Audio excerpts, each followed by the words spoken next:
YouTube, hello, hi, howdy. Buenos dias. What the fuck was I doing? Right, yes, I know exactly. Okay. The apron. Gotta play along, though.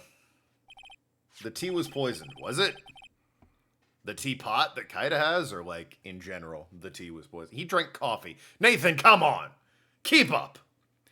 Mr. Kudo, I would like you to take a look at this, please. Noki with a rat jam, streaming earlier today, but while I was at work, so I couldn't watch. The nerve of some people. You have a new haircut, I see. Yep, sure do. Looks suspiciously like a hat. Ay. The memes on this channel are the stupidest, involving my fake birthday, a hat is my hair, and breaking pots are the three that immediately leap to mind. That filthy thing would suit filth like you just perfectly. Actually, it reminds me of what my grandson looks like just after he's done eating. I refuse to believe you reproduced. Ahem. Have you ever seen this before? Of course I haven't. You think I've had something as dirty as that? Hmm?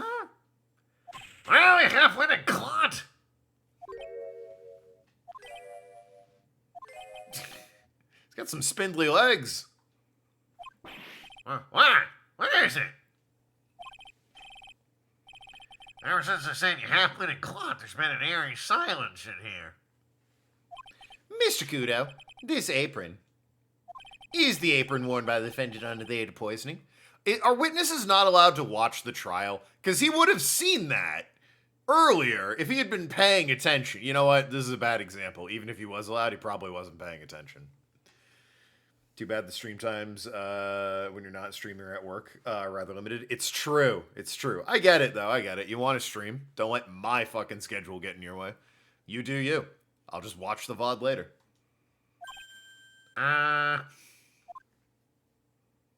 And as you just said yourself, you wouldn't forget something like this. Which means, if you had really seen this apron before... Boy, he really chose his words poorly, didn't he? Yes, you know what I'm getting at. You couldn't have possibly seen the waitress from the front! Oops. I appreciate all he has to say is oops. Witness! You can't just oops your way out of this! Me when I'm yelling at my cat for getting on the counter. I'm trying to make breakfast. Get the fuck away from the toaster oven, you little criminal. Ha. Well.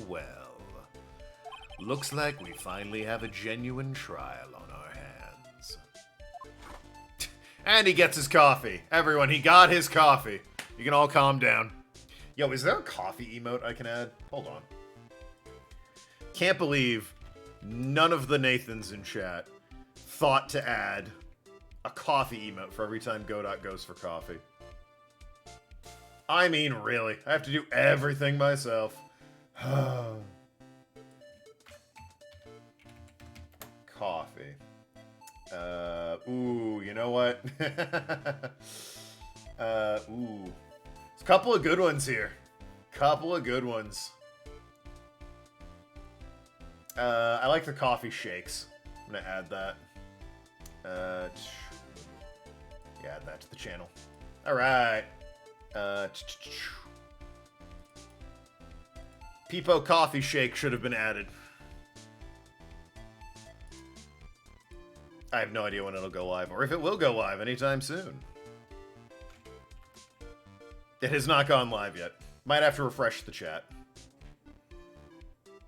But so it goes.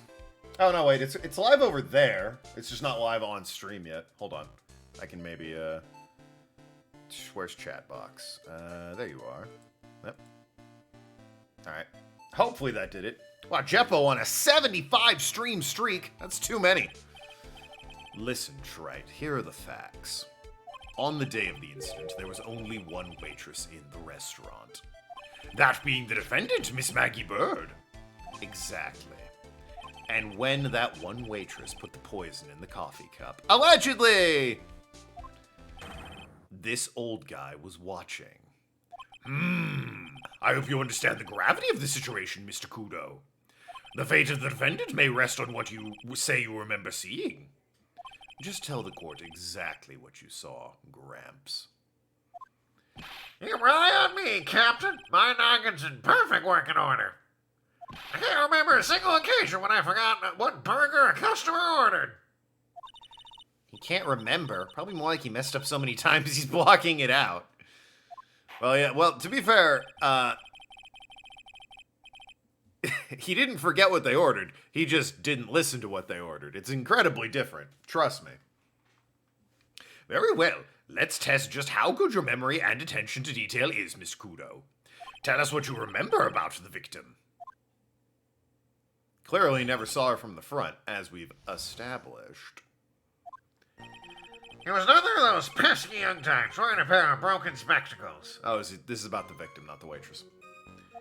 Wait, what? Oh, he's the eyepiece. He had a newspaper in his right hand, and a noisy brat kept rustling the pages. The young man was listening to the wireless. I remember that well. And the serving girl in question brought over the Javachino. A little fidget Is that a slur? picked up the cup with his free hand and took a sip. Little fidget. The testimony we have just heard was to test how credible the witness's memory is. It seems to me he remembers the victim in a great deal of detail. Oh, yes. I hate those you-know-what types who are so vague about everything. Is that also a slur, or? How are we gonna handle this, Nick? We only need to do one thing.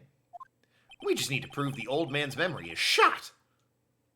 Just trip him up, you mean? Isn't that kind of cruel? Maya, fucking look at him.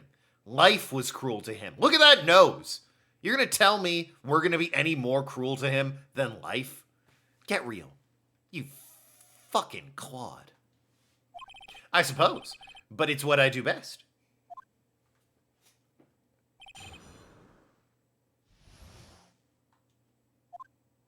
All right, immediately I'm leaning towards, if I remember correctly, crime photo. Yeah, there's no newspaper here, is immediately what I'm leaning towards. You know, the thing I harped on last time, but again, I'm over it, so. Let's just press everything, see where this goes. Spectacles? Dark glasses to you. One of the lenses was green, but the other was broken. Newfangled rubbish. That's why I remember him so well. He did have some kind of lens over his left eye. But I wouldn't have called it a pair of glasses. He seems to have been wearing some rather modern-looking shades. Perhaps I should take to wearing some and rival Mr. Godot's sharp appearance. Judge comes in stunner shades and glow sticks, beard braided. How do you do, fellow kids? Oh my god, he would be a how do you do, fellow kids. He would absolutely rock up in a backwards hat with a skateboard over his shoulder. Ah, to be young again. I better come up with something sharp and quick. I guess I'll wait and see if I should challenge him about the spectacles. I mean, that is a contradiction, but even the game's pointing out, maybe it's not the most important. The newspaper was a sports paper, was it? That young hooligan! I nearly asked him, can you even read without fidgeting? How was I supposed to be able to read the back page with all the rustling going on?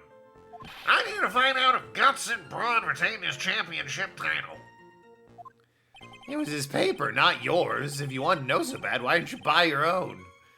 What are you looking at me like that for? How dare you judge me? Ow! Guts and Braun got beaten yesterday, by the way. Didn't ask, Maya! Anyway. Next case, we have to defend Guts and Braun, because fucking Knuckle Joe cheated or some shit. The wireless. A decadent young rascal. Ooh, decadent, you say? In my day, it was one or the other. Read the paper or listen to the wireless. They had wireless in your day? Oh boy. And using an earpiece. Selfish is what it is. I was straining my ears, but I couldn't catch any of it. Was he that desperate to listen to the radio? What are you looking at me like that for, huh? How dare you feel sorry for me? Ow! Boy, this guy. Godot loves this dude. Finally, someone else who throws crap at Phoenix Wright. Been waiting for this guy. You mean the waitress, who you only saw from behind, right? You're one of those, are you? You never let anything go, isn't that right? Maybe. What does it matter if I only saw her from behind? My eyes don't lie. Ow!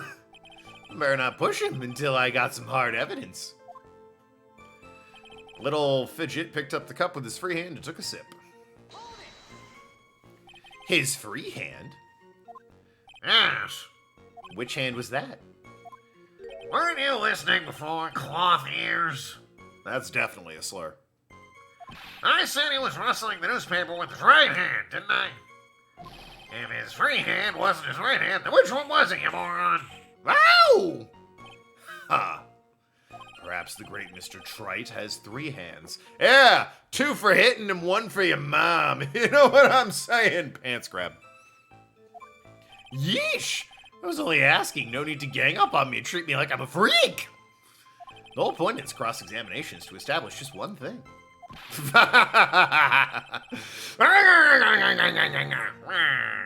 This old guy's memory has more holes than a slice of Swiss.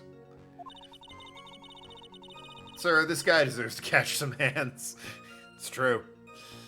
I guess we need to find a contradiction in his testimony somewhere, huh? Anything will do, even the smallest detail. We just need one mistake and he's ours. Did he add that bit about the hand? Or did he actually say, his newspaper says right hand. Wireless, serving girl brought over, his free hand took a sip. Talking an awful lot about the hands is the thing. Well, I mean, again, no newspaper to be seen, and, I mean, it's hard to say which hand specifically would have been holding the cup, but there's no paper to be seen. This should be a contradiction that's been already brought up, but of course I'm over that. So, I'm just gonna save real quick, and if this doesn't pan out, we will,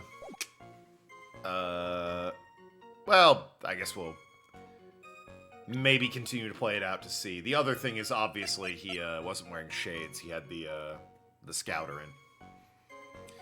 But, frankly, it should be the paper. Victim's handwriting. If he held the newspaper in his right hand. He was doodling on it. He wasn't reading it. Well, whatever. Irrelevant. He could have been doing both at different times, I suppose. Is this anything? Covered in the victim and Maggie's fingerprints. It doesn't say which hand it's on, though. I'm not sure you could tell which hand, actually. No, you could probably tell left or right thumb, right? That's... because it'd be mirrored, right? That's why they do left hand, right hand. Whatever. Photo?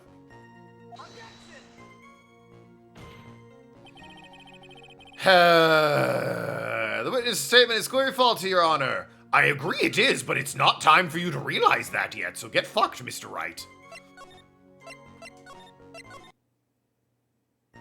Alright.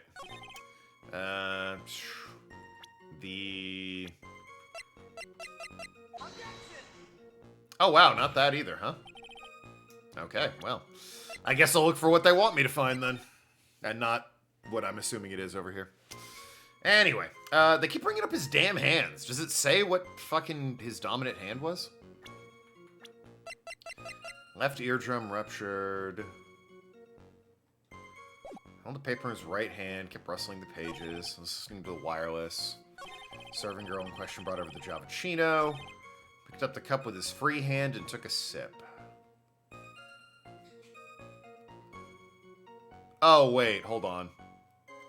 So, let's look at this cup. If it's his left hand, okay, it's on the wrong side. The lip mark is on the wrong side.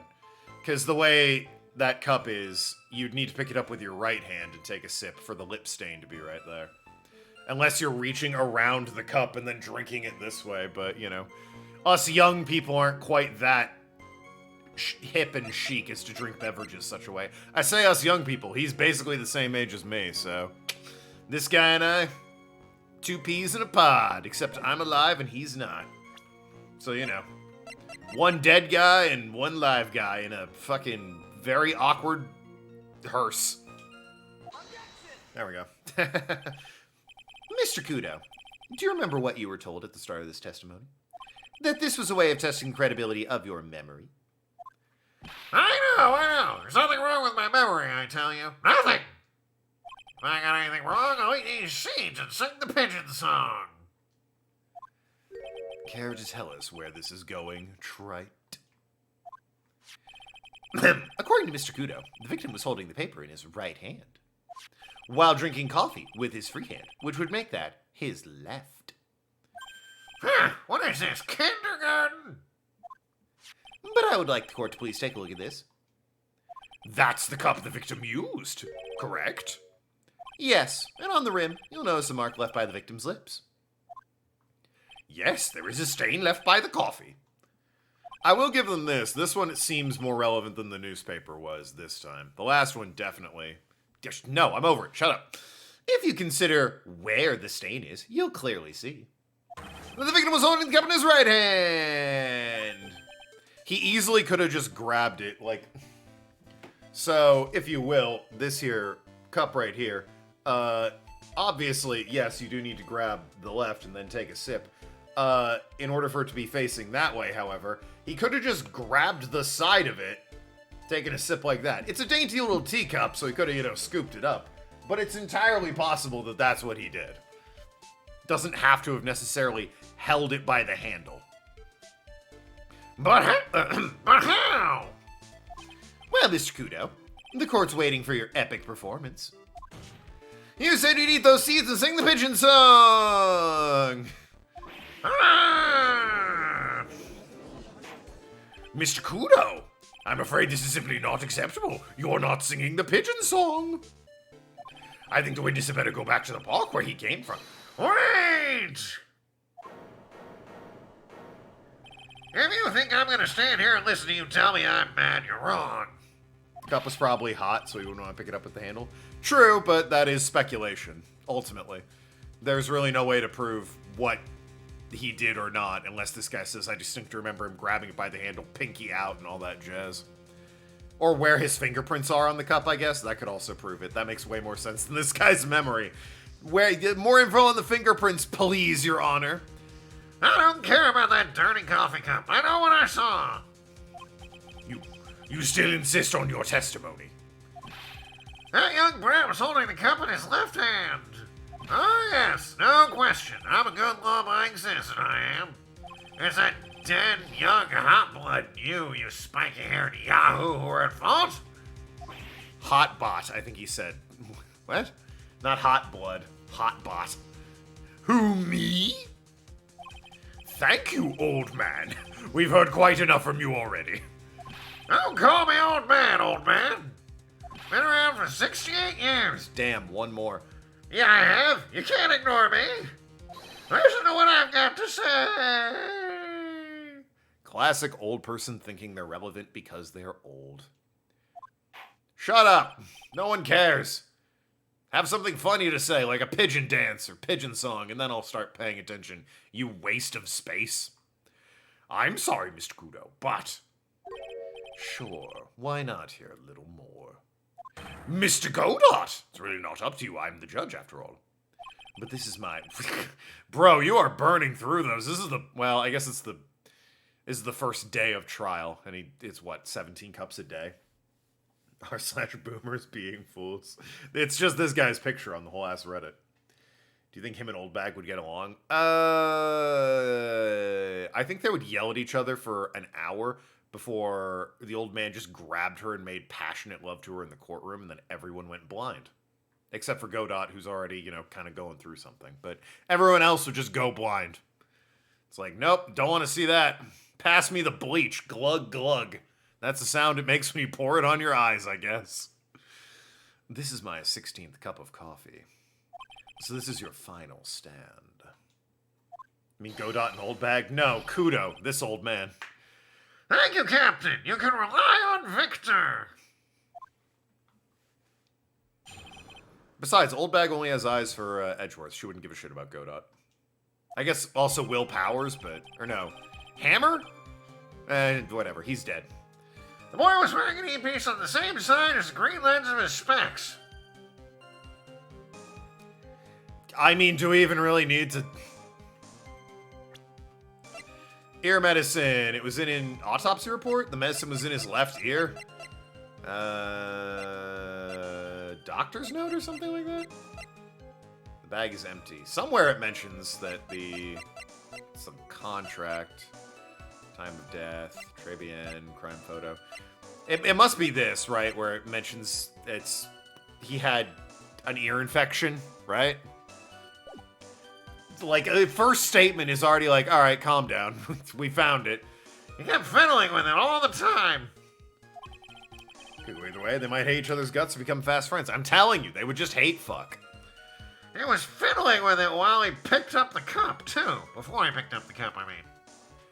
And he used the same hand to pick up the cup. His left hand. Okay, so he had the eyepiece, he was fiddling with his ear bit, and then he drank from the tea. Do you think Old Bag would insist on having his nose shoved up her cooch? Sure. Fuck. Gross myself out. We know the victim was wearing an unusual monocle over his left eye. It wasn't a monocle, Your Honor. It was a small computer monitor, often used by programmers. A monitor? You mean like a television screen? Actually, yes. The inside of this lens is a screen that displays computer data. Why would you even say that? Now you're making me get up and move. I said it to gross people out. The problem was it also grossed me out. All right, get up and move. You know the drill by now. Squats. Oh, I should have my controller for this. Ahem. It's called an HMD. Stands for huge medical device. I don't know. It's a common tool in the victim's line of work. HD, TV, DVD, CDs, all these newfangled letters drive me mad, but they don't matter. No one tell him about OLED. I know what I saw, and I'm telling the truth. It's true. He doesn't seem to be lying. He's just an idiot. Oh, those are facts. A good old black and white. Oh, boy. Gonna get in a workout. Yeah, that's enough. Add an emote stare from Better TTV. Better TTV. The add an emote one gets used occasionally. You know, I required the thing for that so that people could fucking put the link. Much easier. Oh, look, there's so many stairs. I wonder what he could be referring to. I'm just going to wait for him to add a link like he should have done in the first place. Thank you. The nerve of some people. Yeah, all right. There we go. Hydrate? Oh, for God's sake. Do you just not want me playing this game? Son of a bitch. Reset the fucking chat box here. All right, should be live. I'm burning all your channel points on stopping me from playing this fucking game. Boy was wearing earpiece and saying that. So, the victim was wearing an HMD. HD, TV, CD, DVD, what does it matter? Hat stare? What is... Oh. Shut up. It was none of them, actually. But anyway. Are you sure that he was wearing an earpiece on the same side? No question. I can only see that side of his head from where I was sitting. Okay, that tracks, yeah. I'm looking at the floor plan. Yeah, that's pretty obvious if you look at the floor plans. Yeah, it's, So, assuming... I can't point, but assuming, he's in the bottom left there. Yeah, based on... Glenn was sitting in the top rightmost seat. Yeah. And he's in the bottom leftmost seat. He would have only seen the left side of his head, so that tracks. Is there, like, any identifying... Is there a wall with a picture on that side? That's where the cash register is supposed to be, back behind that wall. Might be worth examining if we go back there. I mean, it would have to be. That's where the fucking... Oh, wait, what? Oh, this is where he was sitting. I thought he was sitting from where the photo was taken. Huh. From the opposite table, he'd only have view of the side of the victim's head. Kept fiddling with it all the time. I will use my points. Please do. That's what they're there for. It seems you kept an eye on Mr. Glenn Elg. He was getting on my nerves. Rustling that paper and fiddling with his earpiece all the time. And then he went on and made all the fuss, dying from one sip of Javachino. I wanted to say to him, calm down, you young brat. Just looking at made me suddenly speed up my seed eating. I could have choked. So I take it the victim was a walking ball of nervous energy. So, are there seeds that, like, are okay to eat other than, say, sunflower? Sunflower is, like, the common one that I know people eat and chew on. Is there some other seed that gets consumed regularly that I'm not thinking of? The earpiece you mentioned, which hand did the victim touch it with? You're one of those people, aren't you? You're the type that uses your left hand to get things out of your right pocket. I mean, if my right hand is full, yeah. Or fastens your left cuff with your right hand. Yes. What? And when the tour guide says on your right side, you'll see the famous blah blah. You're the only one who deliberately looks left. Well, aren't you? No? No, I didn't mean. Obviously, use the hand on the same side of his body as earpiece was saying. Ow! Ow! So if he had the HMD on his left side, I guess it was his left hand. Chia, flax, pumpkin, sesame. Chia.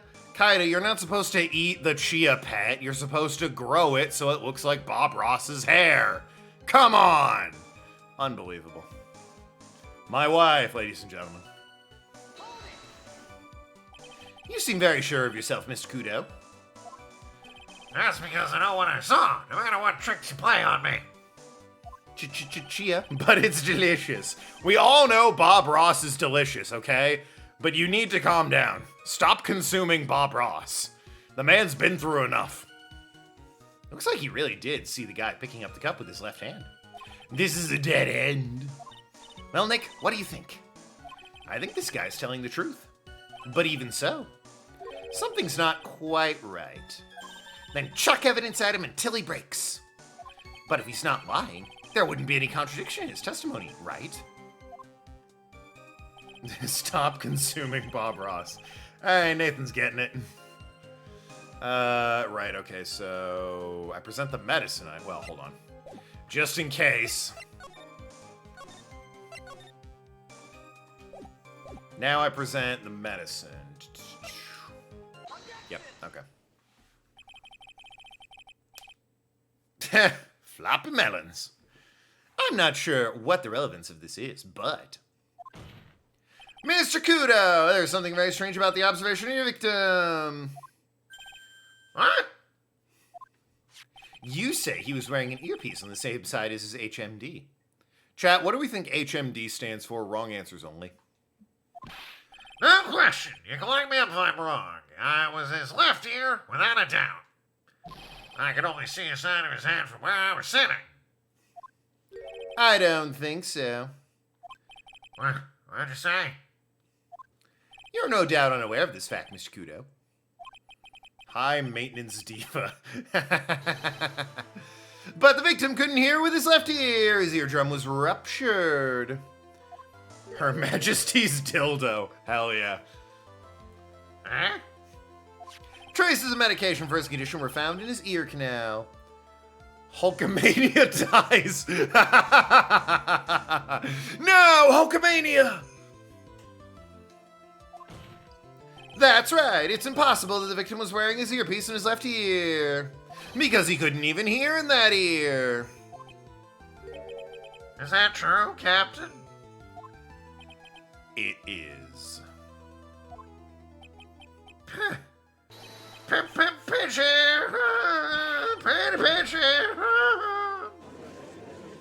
Guys, it's the Pigeon song. It died in 93. Probably should have died before then. Hulk Hogan, not what one would call a class act. Order! Order! Entertaining, though, when he's not being incredibly racist or having sex with his neighbor's wife. Ugh. This witness's testimony is completely unreliable. He only saw the waitress from behind, and he claims the victim was wearing an earpiece when we know his eardrum was ruptured. Well, Mr. Godot? Ugh. A single drop of milk is all it takes to destroy the pure black magic in the cup. Get the fuck over yourself, man. Some people like milk in their coffee. Fucking blow it out your ass, you gatekeeping asshole. This old man is my drop of milk. Captain, are you calling me a drip? Hulk didn't want to put bread over. This is the victim's coffee cup in which the potassium cyanide was found. The mark on the rim clearly shows the victim picked it up with his right hand. I'll never back down. I know I'm right. I drank his cappuccino with his left hand. He's pretty insistent about this. Let me put you out of your misery. Clearly, the victim used both hands. He took a sip of the cup held in his right, and then switched to his left. That is what the old man saw. I mean, that would make sense. Oh, no, he died in a single sip. He did keep saying that, eh? Oh, Captain, my Captain. Indeed. Impossible. The witness already testified on numerous occasions that the victim died immediately after taking just one sip of the coffee. Objection. Which hand the victim used to pick up the cup is irrelevant, Your Honor. The fact still stands. With one hand or the other, Mr. Elg drank the poisoned coffee. Like this! Sadly, Mr. Godot, that doesn't wash. You're gonna need some soap and a sponge to get the ring out of that. But also, your argument is bullshit! The point of this testimony was to establish whether the witness's memory is credible. And the results are clear. Testimony given by the witness is useless! Best Wii game, No More Heroes? Well, that's also a PS3 game, and that's the one I played it on originally, PS3. Best Wii game. Smooth Moves is pretty great. I love that. Smash Brothers Brawl is iconic.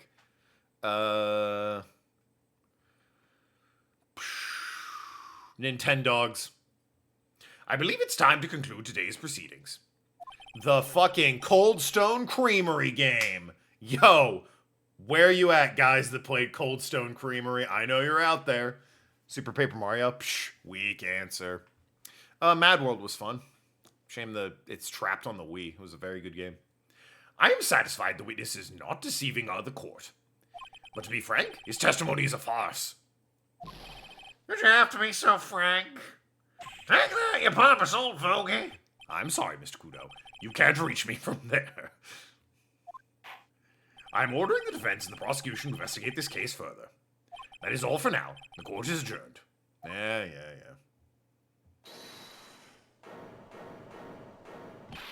Wait! If we stop now, where does that leave me? Leave you, Mr. Kudo? Thanks to that blue-suited young upstart over there. I'm just a bumbling old man who can't even dot his T's across his eyes now. How is your bad memory my fault? I'm sorry, Mr. Kudo, but there's nothing I can do. I've kept my mouth shut until now. But there's something else this court should know. What? There's more? To be perfectly honest, it might not be anything. But I want another chance. I want another crack at you, you young shark. Me? He's looking at me like I'm some sort of evil shogun. Well, everyone, what do you say to one final showdown? That's not how this works. That was a game. Yo, the Wii was king of shovelware. PS2 had a lot, don't get me wrong, but holy crap, the Wii had so much garbage on it that was just cheap cash-ins. Because the Wii was advertised as like a family console, so a lot of kids had it, and that meant a lot of companies put like minimum effort into a game in the hopes that some kid would buy it because they liked their product. Be it Cold Stone Creamery, M&M's, fucking Rankin Bass Christmas specials at a Wii game. They were all over the place. Sin and Punishment, never played it. Did you just serve ice cream? Yeah, probably. No More Heroes, all of them are available on Steam, Xbox, and such. It's not a Nintendo exclusive. True, but it was for a while. Well, no, it wasn't. It was on PS3. Weirdly, in Japan, No More Heroes 1 was on 360. Never made it to the US on 360. I'm not sure why, but in 360 wasn't even popular in Japan. I don't know what they were doing. Galaxy 2. Yeah, that's a good one. Hot take, I like Sonic and the Black Knight. Okay, well, we found the one person who likes Sonic and the Black Knight. The final chapter in this eccentric old man's scrapbook. Sorry, Gramps. I've already had my 17th cup of coffee. What do you got to lose, Captain? I'll give you all the Javachino you want if you come to my house after the trial. I may be 68 years old, but Victor Kudo is still a man. The Wii version of Unleashed. You mean the best one because it's the one where you don't have to play the game? That's enough, witness. I believe it will be quicker for the court to just hear your testimony. You bet. Much, much quicker. I can't believe this is happening. You better ready, youngster. I get the picture. Just quit throwing those seeds at me, would you? He's got to be using some sort of infinite ammo code with that box of seeds. What video games do you think Phoenix Wright has played? I'm going to bet fucking Contra with that reference. That slick reference. If you look at Nintendo's games library of the decades, it's littered with shitty games. Oh, well, that's everyone, though. Microsoft's online market has so much garbage on it. The PS2 is swimming in shovelware. Everyone's had their share of terrible games. That's entirely not their fault and not anything to judge them by. That said, the Switch's online market is a hellscape compared to some of Nintendo, or compared to Microsoft and Sony. RRE4? I'm assuming you mean Resident Evil 4 on the Wii, which was a very good version. One of the better ones, but also not originally on the Wii. It was originally GameCube and PS2. First of all, I want to stress this might be nothing, so I'm not sure of it myself. Oh, with that in mind, Dead Rising Chop Till You Drop on the Wii. The best version of Dead Rising, am I right? The young boy slumped over the table, and as soon as he took one sip of his Javachino, well, the clumsy idiot upset the vase. He knocked it right over. It broke, and the strip of cloth covering the table got completely soaked. Well, how about that? Turn things upside down. I don't think he did, if I'm being honest with you. Is that all? Yes, that's all. I remember it perfectly. The Silent Hill on the Wii wasn't bad. What was that, Shattered Memories? That one's decent. Eh? You doubt me again? You're doubting a poor defenseless old man? No, we're not doubting you, Mr. Kudo. Don't you get the feeling there's a question hanging on everyone's lips, Nick? Yeah. So what? Probably. That's all I can think of, and I have to cross-examine this guy. You're a bird brain, that's what all you can think of. I definitely said it, don't worry. Oh, Punch-Out on the Wii, hell yeah. Red Steel 2? Red Steel 2 wasn't bad. Red Steel 1, I think, was a launch title for, the Wii. Oh, God, you ever just have that spot on your back you gotta itch? Of course, it's, like, way down. Ah, there it is. It's way down on your back, so... it's a pain in the ass to reach with your normal human arms. Kirby Return to Dreamland? Yeah, that was another good one. Kirby had a couple games on the Wii. Canvas Curse. Well, no, that was a shitty one. Epic Yarn was what I was thinking. Epic Yarn was good fun. Nintendo especially, it's been around a long time, given the quality control was more relaxed back in the day. A lot of shitty games made their way to Nintendo consoles. True, Nintendo was making consoles long before Sony and Microsoft, and therefore, of the big three, it definitely has the most shovelware, purely by it being the oldest. Mr. Wright, your final cross-examination, please. Final Showdown. Sonic Colors. Never played it. You gotta press that. The court generally prefers if witnesses are sure of themselves, Mr. Kudo. Noisy brat! I'm warning you, I'm more savage than a macho man right now. Oh yeah! Slim Jims! I'm the Macho King! They're gonna mod me into Skyrim as a dragon! Right? Macho Man? Anyone? Savage? Oh yeah! You won't beat me with his testimony! This is the final battle! Ow! He's chucking those seeds harder than ever. I better be careful. Dr. Mario, never played it. Come on, Nick, nail him.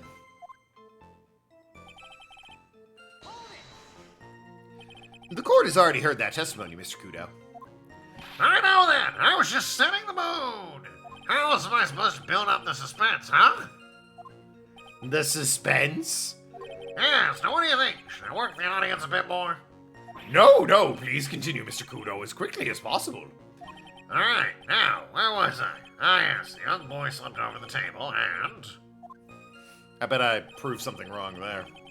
Clumsy idiot upset the vase. He knocked it right over. Is that right? Is that what he did? Cool.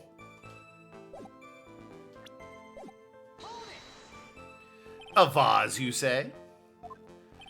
Yes, there are vases all over the tables in that place. Chat, he's you! He's going around telling people a guy knocked over a vase when he didn't! He's you! Representation! There are vases all over the tables of that place. Their accidents waiting to happen. They're practically begging to be knocked over. Well, he's right about there being vases. I do remember seeing them too. Yeah, there they all are. There was a vase on the table when I ate lunch there. And you saw the moment when the victim actually knocked the vase over. Well, it's hard to say. It's a bit unclear. How do you really define? Okay, I get it. I heard a break, and a sign of it's burned into my memory as clear as day. Broken, the strip of cloth covering the table got completely soaked. Soaked in water, you mean? Yes, it splashed me on the knee as well. You said you were sitting at a table across the room from the victim, correct? And yet the water still managed to splash onto you. It was cold. I remember it clearly splashing on me. Could the water really make it all the way across the other side of the room? Well, how about that? Turn things upside down. You mean the vase on the victim's table falling upside down and breaking? The vase turned upside down, and my testimony's turning this case upside down. It's a joke. I just want everyone to hear it. What do you think, Captain? I'm impressed by your ability to waste time. Fucking got him. Godot hasn't raised any objections for a while now. So, young show-off, with that scrap of information, I'm throwing down the gauntlet. Why was this one? I'll take it like a man and admit defeat. He's really giving you the evil eye, Maya. It's you he's looking at, Nick, not me. It's like he's saying, I triple dog dare you to find the contradiction, youngin'. I guess I'll just have to rise to the challenge then. Alright, surely this should be, like, because this is the one saying it broke and it got soaked when, if it just was knocked over like in the last statement, they could have easily picked it up. But here, that's clearly a tea stain and it's otherwise dry and also it's not broken. Yeah. Mr. Kudo, this is a photograph of the crime scene. Huh. So what? Look carefully at the table. The vase is there. Intact. Huh? Lost your tongue, granddad? I'm no granddad of yours, hopscotch. Ow! We ever finish seeing Remix 10? I beat that. What do you mean? I absolutely beat that. On stream, I beat that. Enough. If you throw any more seeds in this courtroom, the cleaners will be here all night. What is it now? I just remembered something. Yes, go on. The broken vase. It was on my table.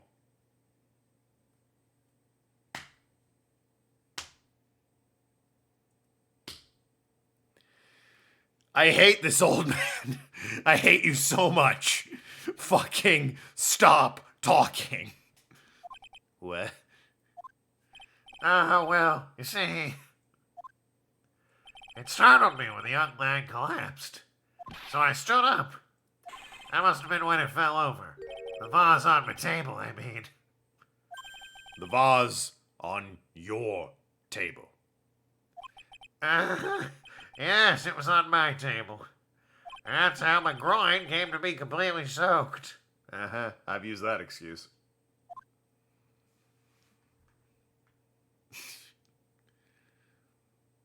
Godot just doesn't care at this point. No one in the court gives a shit at this point. For fuck's sakes. Yeah, exactly. So done with this guy. Thank you, Mr. Kudo. You've certainly earned your kudos for today. I'd like to ask a question now. Have I been any use at all? Perhaps that's something you should reflect on yourself, Mr. Kudo. Wait a minute. In this case, there's more. I've got more to say. Oh, yes, I remember something else. Bailiff, escort the witness out of the courtroom. Wait! Listen to me! That might be the first time a bailiff's had to drag a witness away.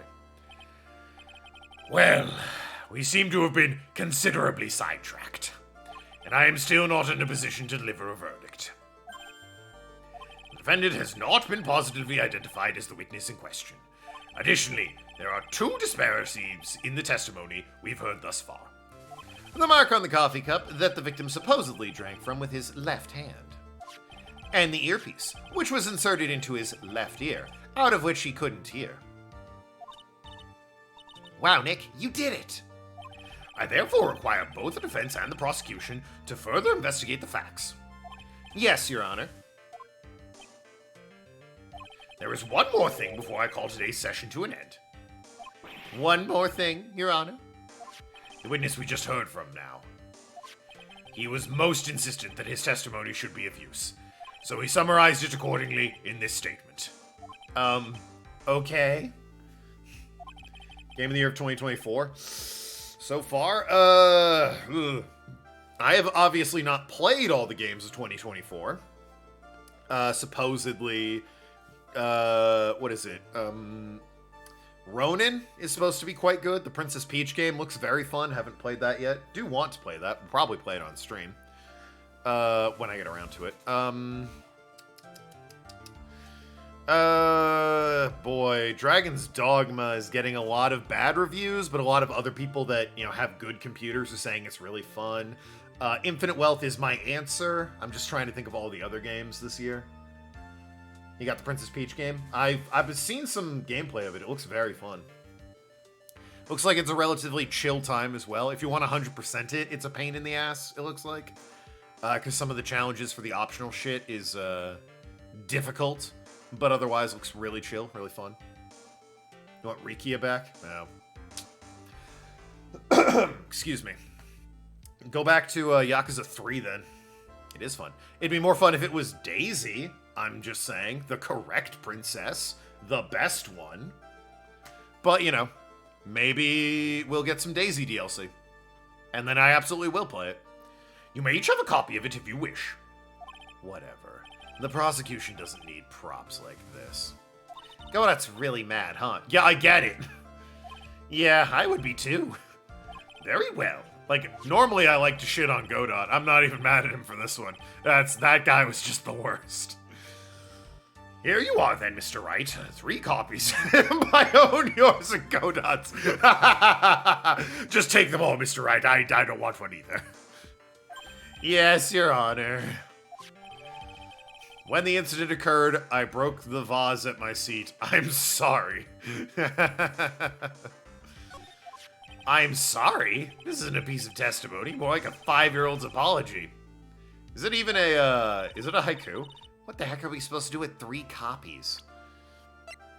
When the incident occurred, I broke the vase at my seat. I'm sorry. Yeah, that's haiku. 100% could be annoying. He was great in 3? Oh yeah, he was great in 3, absolutely. Thinking if Princess Peach game does well, maybe they'll make another and add more things. I mean, it's the first Peach game since, like, 2005 on the DS, where she's, like, the protagonist, which is, one, insane that it took them that long, almost 20 years to do another Peach game. And two, it is super cool that they're doing it, and they're, like, really sticking with the play motif from what I've seen, the whole stage production.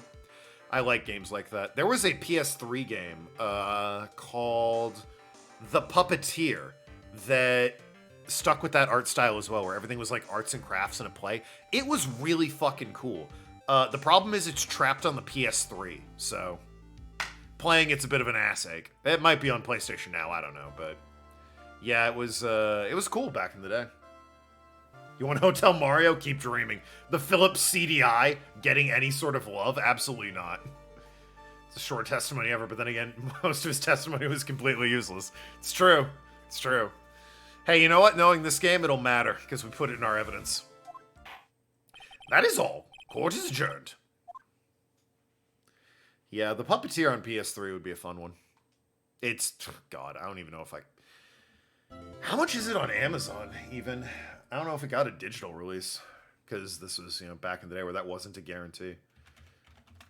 Amazon. It would have been nice if it was released on anything else. The Puppeteer game. Only PS3 by the looks of it. Wow, it is pricey. Yeesh. It is a pricey game.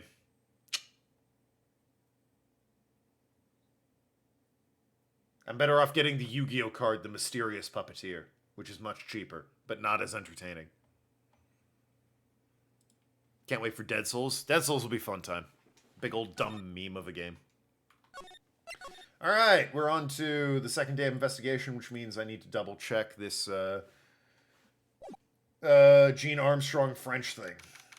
Meeting him in the kitchen after visiting Blue Screens Inc. Okay, cool. So, how do you think the trial went this morning? Awful. Did you see the same trial? How do you think it went? Got a bit crazy in there. I just wondered if that killed our chances. Yeah, I guess it did get out of our hands. Mr. Kudos' testimony did nothing to help us. Plus, now we don't even know the identity of the waitress who laced the coffee. All we know is what old Mr. Kudos saw, the apron straps and the ribbon. That and the victim was wearing an earpiece when his eardrum was ruptured. So are we accepting that he wore it in his left ear? Drank it with his left hand, left ear. I don't know how it would work with the waitress, but what if, like, they set up a mirror and the old man's just an idiot and he was watching a reflection the whole time? I don't know. That'd be... Why would a giant mirror be there? I don't know. Talk about a terrifying case of contradictions. Or contradictitis. Time to play doctor and find ourselves a cure then, huh? Maybe the waitress is Majima in disguise. What's he doing in California? Come on, Jeppo. Yeah, we gotta find one for Maggie, or she'll have to have a terminal case of guilty. But first... Charlie! A quite decorative plate. He's sort of a keepsake, something to remember Mia by. Sure, he's the only one that brings any money into the office. And that's why I never forget to water the guy. Alright. Criminal affairs. All my two favorite background NPCs. Looks like Gumshoe's not here. Never mind that. What's going on? It feels different in here somehow. You think? Yeah, everyone seems to be on edge. What are you doing? Call the officers for the briefing, quick! Can't you shut down the station server? Chief, quit playing on the internet! But my email pen pal, Leet Asian Princess, fuck off. Fuck off. Fucking, goddamn you. Save it for later, I'm turning it off now. No, Leet Asian Princess! You just know it's fucking salmonella from the first game or some shit. Everyone's keeping busy in here, huh? Keeping busy? More like panicking, if you ask me. Something's going on. Something big. Why is the plant called Charlie? Because Mia named it Charlie. Oh, what you want? This must be the chief of the detectives here. He looks lost now that the power to his computer's been cut. Oh well, guess I'll just have to write her a real letter instead of an email. Alternatively, you could write up some reports. Just a suggestion. Dear lead princess, how are you? I'm okay. How was the show last night? Wow, what an awesome job. Maybe I should send my resume in and become the chief. Well, you couldn't do worse, I'll tell you that, Maya. Couldn't do worse. Can you imagine if you had to write letters to me in order for me to see your correspondences?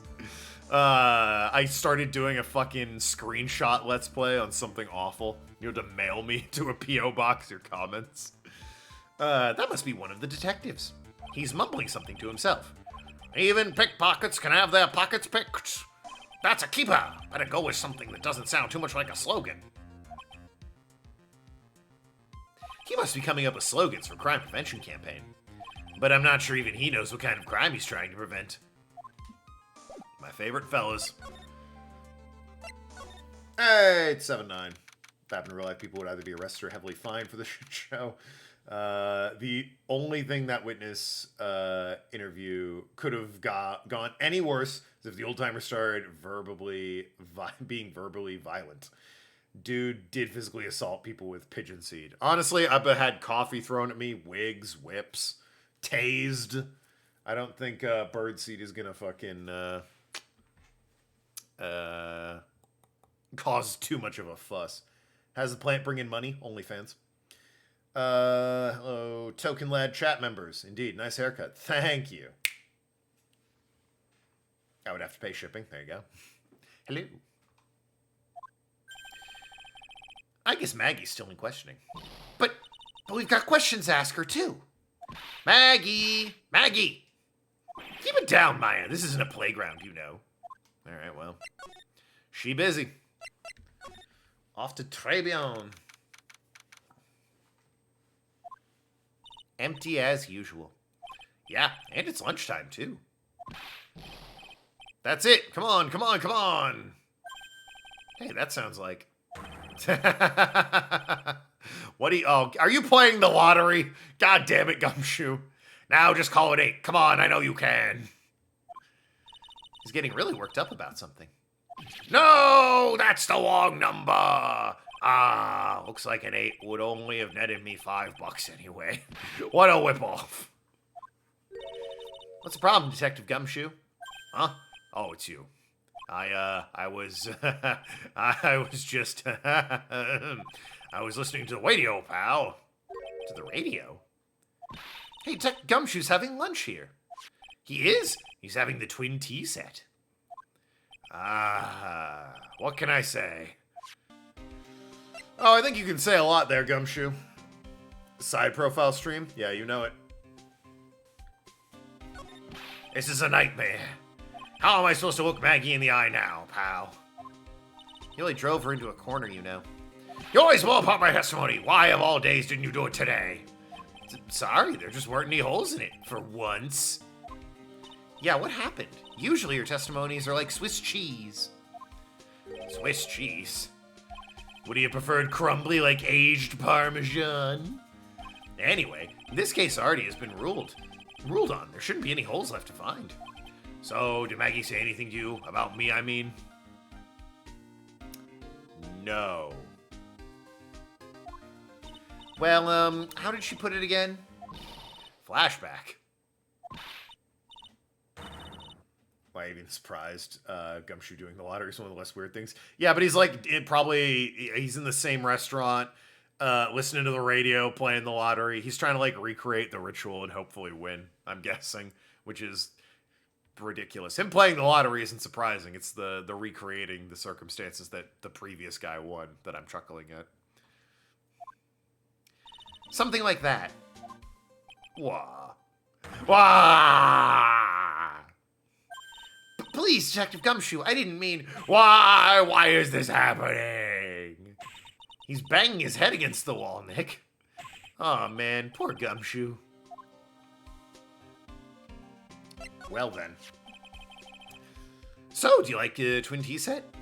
I've never paid that much money for lunch before. It's $20! Order a pizza! I was so nervous my hands were shaking. So, how did it taste? Well, for 20 bucks, I guess. I don't know how to describe it, really.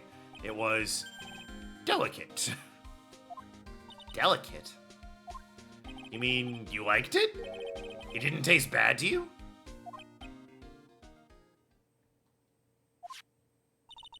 What's the matter with him? Looks like he's thinking. That's it! I've been trying to think of the right word to describe the taste.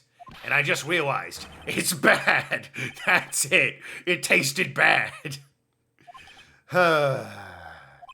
It's just kind of hard to admit it to yourself when you paid 20 bucks for it, you know? Maybe it's the times we live in, but that's just not that much to me for a meal out, you know? Maybe for one, but like... I don't know, if I went to a fucking sit-down restaurant and got a burger and fries and a drink, yeah, it's with tax and all, 20 bucks is about right. Maybe he should have found out about the price after he'd finished eating. And that's if I went to a sit-down joint. If I went to like a fast food joint, it'd be more like, 10, I guess. 12. Maybe I just live in an expensive neighborhood. I don't fucking know, but 20 doesn't seem that bad for lunch. Hey, Nick, maybe that's why Glenn Elg came here. Maybe he heard about the super fierce twin tea set. If by fierce you mean fearsome. Speaking of Glenn Elg, that reminds me. We still hardly know anything about the guy. Restaurant prices have gone way up since 2006 or whenever this game first came out. True, but this is supposed to be 2019. They didn't account for a little bit of inflation. Maybe a lot of inflation, to be fair, but still. $20 isn't outrageous. Why don't we ask Detective Gumshoe what he knows, seeing as we're here? So, what were you all excited about earlier? Huh? That's right. You said you were listening to the radio or something. Oh, that was nothing. I wasn't excited. Come on, Detective Gumshoe. You can tell little old me. What were you listening to? No, nothing. Really. It was just the Daily Exercise Show. Ah, the DES. God damn it. Fucking Gumshoe. One lock? Come on, man. It's case 3. A psych lock? Ha ha ha. This lunch special's roster sure is great. Uh-huh. I could enjoy a reasonable price meal, or I could subscribe to twitch.tv/Tokenlad. Thank you. For multiple months. Definitely the meal. Oh. $20 to get you 4 months at tier 1. 2 months at tier 2. 1 and some change at tier 3. But I will love you more. Because that's how it works. You buy my love. I think they said earlier 20 bucks for the entree and sides. Drink, it was 42. That's true. 20 bucks is just the entree. In which case, that's fucking pricey. That's a bit much. I'm thinking 20 for the whole meal, the kit and caboodle. Nathan, you're unbanned. Movie snacks seem expensive. Oh, well, that's always the case. They're like, you can't bring in outside shit. You have to buy our overpriced crap. Then why are there tears in your eyes? Jesus.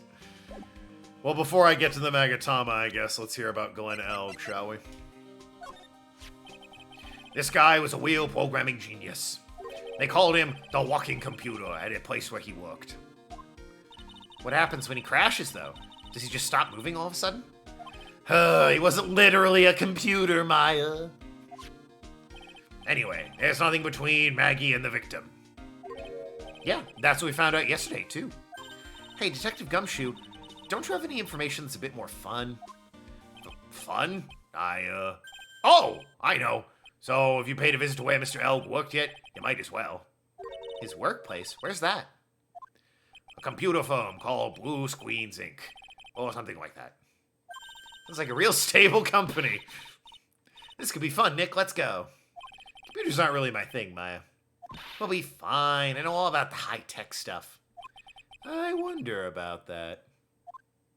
It's just around the corner from this joint. You should take a look. That would explain why I was here, I guess. A computer firm called Blue Screens Inc., huh? Alright, good to know. Magatama. I can join an overpriced meal, or I could subscribe to twitch.tv/Tokenlad for multiple months. Definitely the meal. Alright. I mean, if you subscribe to my OnlyFans, it's pictures of my feet, and I'm eating food. And if you're really lucky, I'll be eating the food with my feet. That said, the link is secret. You have to find it on your own. Alright, Detective Gumshoe, tell me the truth. What were you listening to? No way, pal. Now that you've made a big thing of it, I'm not gonna tell you. We'll see about that, pal. Considering all the noise you were making while you were listening, it's pretty clear what kind of radio program it was. I'd say it was related to... Like, come on, man. I'm right, aren't I? You were listening to the lottery results, weren't you? You thought you'd try and win big, just like Glenn Elk did. And who doesn't enjoy feet like that? Well, it'd help if you spelled it right.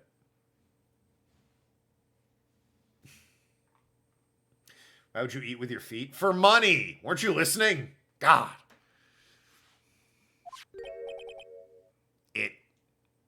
It's like you can see White to me. Huh? I cracked him already? See, pal, that's why I said it was nothing.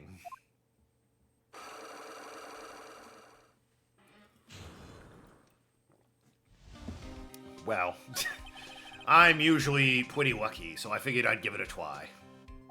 What's with everyone in the lottery? So, how'd it go? I won 50 cents. It'd be better to win nothing than just a lousy $50. I was so mad. Yeah, I know the feeling. Winner! Hell yeah. That's the attitude to have, 7-9. I bought the same kind of ticket as Mr. Elk, see? And they've got this special radio show where they announce the winning numbers. They even do the drawings live on air. It's intense, pal. And now we battle royale. I bet that's what Mr. Elk was listening to on the day he was killed. Yeah. What time? Yeah, yeah. What time is it now? It's just after 1:30. And are the lottery results always broadcast at the same time? Yeah. Look, I had this flyer when I bought the ticket. Here's the most thrilling 10 minutes of your life every Monday at 1:30. Millionaire Radio. That sounds cool. I want to try it, Nick. Then buy a ticket, Maya, with your own money. Let me look at the evidence real quick. Every Monday at 1:30. Okay. Got autopsy report, not the profiles. Time minutes between 1:30 and 2:30. Okay. That tracks. Is there anything else with time related to it? Does not appear so. She was passed out for a bit, I remember that. So if he died at roughly just after he won, if it was at 1:30, it was broadcast 10 minutes, so probably at the end, like 1:40. Took a victory sip and then died, I guess. Alright, sounds about right. But the cops didn't get there until later because this dude had a hard time getting to the phone or some shit. Ah, well, whatever. Blue Screen Zinc, baby! 50 cents. The lottery ticket probably costs more, indeed. Oh, Nathan won? Psh, indeed. Nods aren't paid here. Maybe Nokia's, but not the rest. I pay her an exposure. Actually, the only time I've ever paid Nokia is for when I commission thumbnails or emotes. I don't pay her to be a mod, though.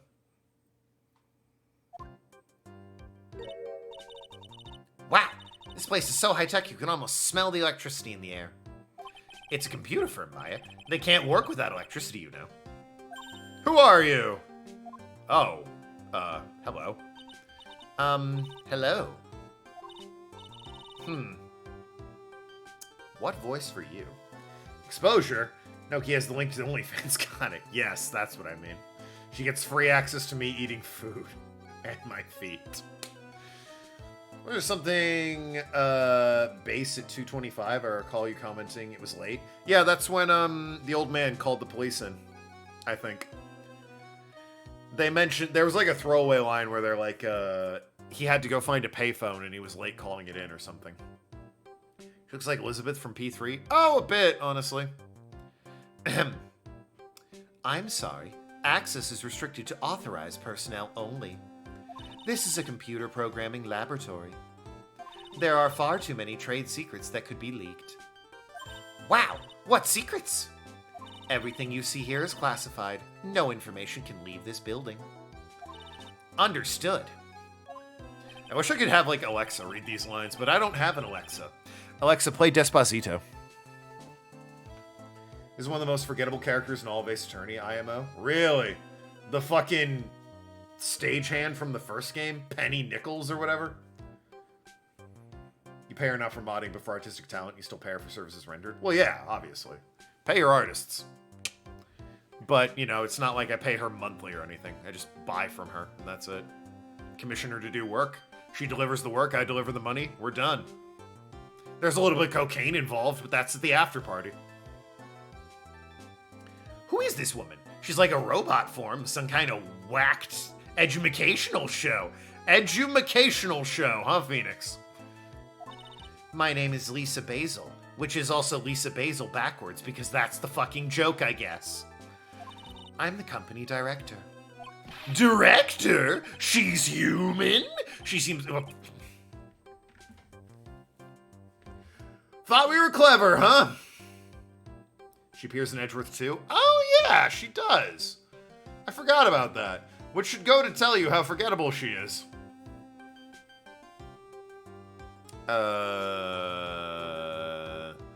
Someone from Edgeworth 2 might be pretty forgettable. The kid's mom, she's pretty forgettable. Who we murdering this case, anyway? Oh. What happened? Whose vase was broken? Actually, I can tell you all that. He died, and this man broke a vase on his own table. You can read all about it right here. Oh, wait, did I throw it away? Oh, no, it's right here, right? I broke the vase at my seat. You say that, 7-9? Bam. Victor broke the vase at his seat. We got you, baby. Vases being broken left and right by everyone except me. Ray is based. Oh, Raymond Shields? Absolutely. Arrest that man. He's the witness. Come on now. Although he did confess. And that thing over her eye. Isn't that the same device as Glenn Elg's? That's the DMH, right? Nice try. It's the other way around, Maya. It's an HMD. All of my programmers here at Blue Screens Inc. are supplied with HMDs. Then, do you write programs too? No, I just enjoy wearing this. They are pretty cool. I wouldn't mind one. Alright, well, first of all, I'll have you know I'm a lawyer. Would you mind taking a look at this? Okay. Super admin restricted data access password protected. This is madness. No, Maya, this... Oh, for fuck's sakes!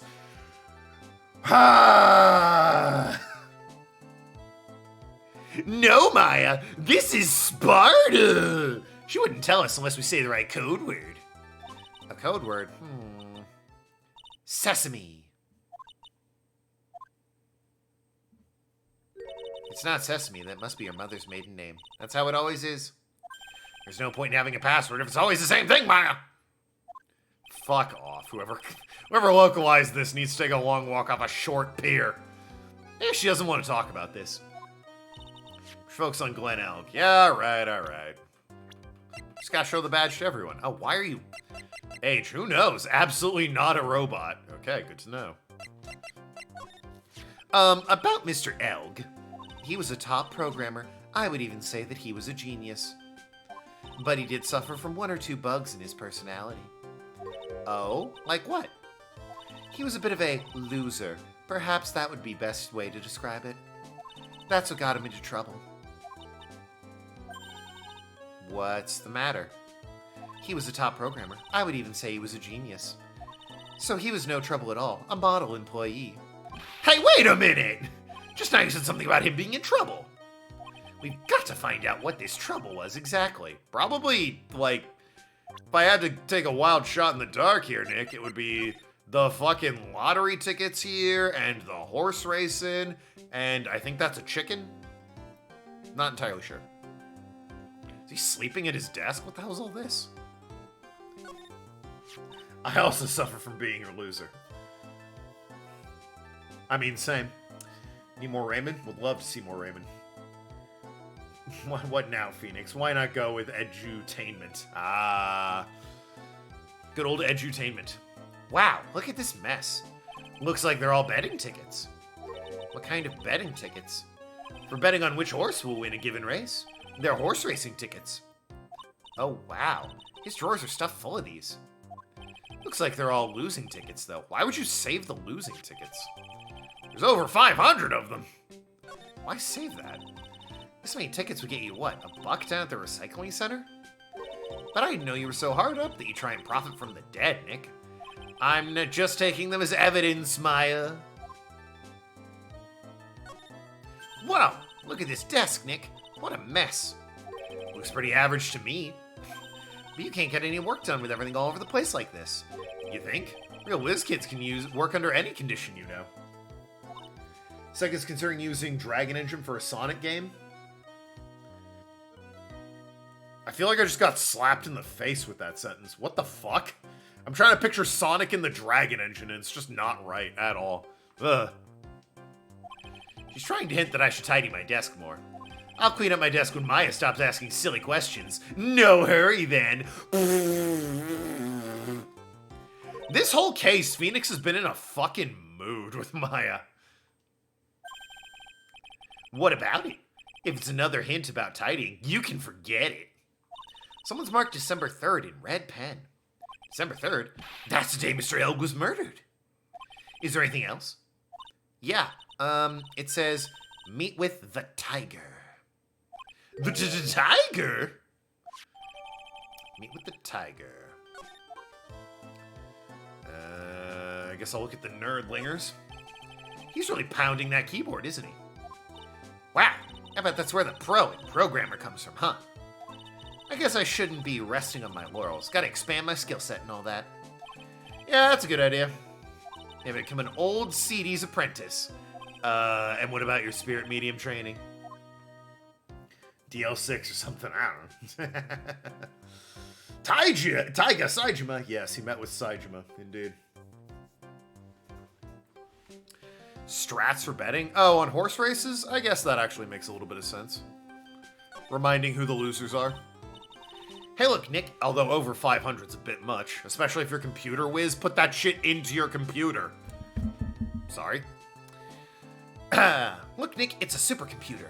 It looks like it's really smart and wise, doesn't it? Computers are only as smart as the humans who use them, Maya. That explains why I don't use computers in our office. You work there too, Maya. Yeah, but at least I'm... Please, don't argue about something so trivial. Otherwise, the computer will laugh at you. She said she'd laugh at us, Nick. She's a human, Maya, not a computer. What's this? Those pillars almost look like they're moving. Kind of unsettling. Nah, they just look a bit twisted or warped or whatever word I'm looking for. The office was designed with a futuristic feel in mind. You ever heard of a window? Futuristic? Yes, we tried to imagine what things might look like in the future when we designed it. It helps to soothe and calm the soul. No, it doesn't. On second thought, I agree with you, Nick. This place is really unsettling. My Liz impersonation's okay. Rubber bullets. Oh, Taiga. Liz who? Dude, clearly had a gambling problem. True. You don't say.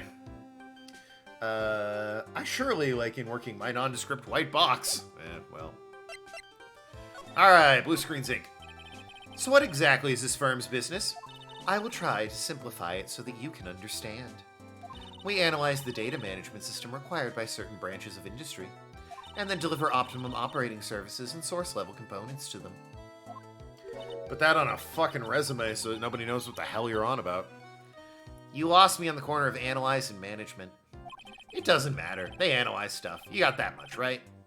The software we produce is distributed on CDs. CDs? CDs nuts! Yes, compact disc. Oh. Compact disc these nuts? Digital optical source media.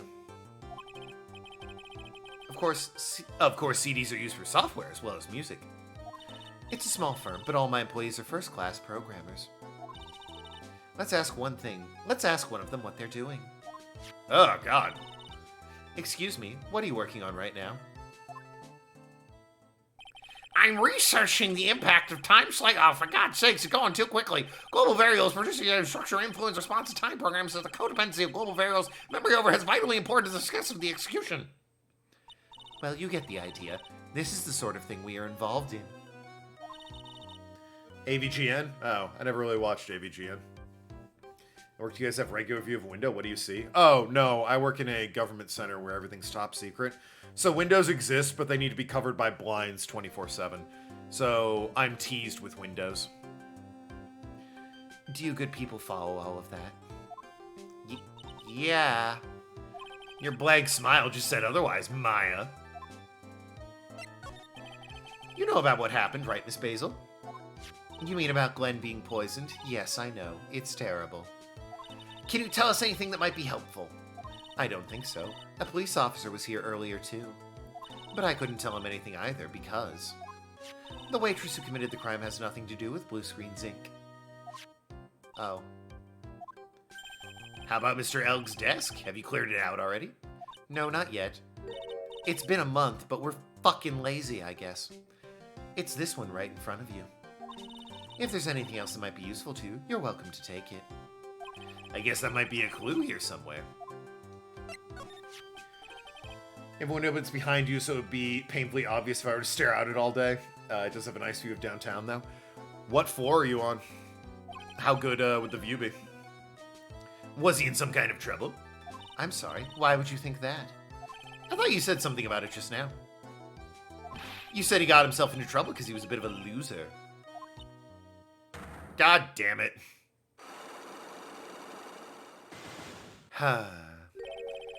Hate people like this chick who pretend they're smarter than everyone or pretend what they do is smart. Most people are too dumb to understand. Newsflash, you morons, it's neither. They're the most pretentious of douchebags. Yeah, she comes across as definitely being like cold-shouldery, if you will. Your window has a view of the hills. Nice. Fifth, a couple blocks away from downtown, so the view is more of a skyline than within downtown. Well, I mean, I don't know why it would be so painfully obvious if you're gazing out the window all day. Do people regularly come in and be like, hey, he's not looking directly at his desk. Get him. Then they beat you up with salmon or something. Not that I have any knowledge about that specific example. Ahem.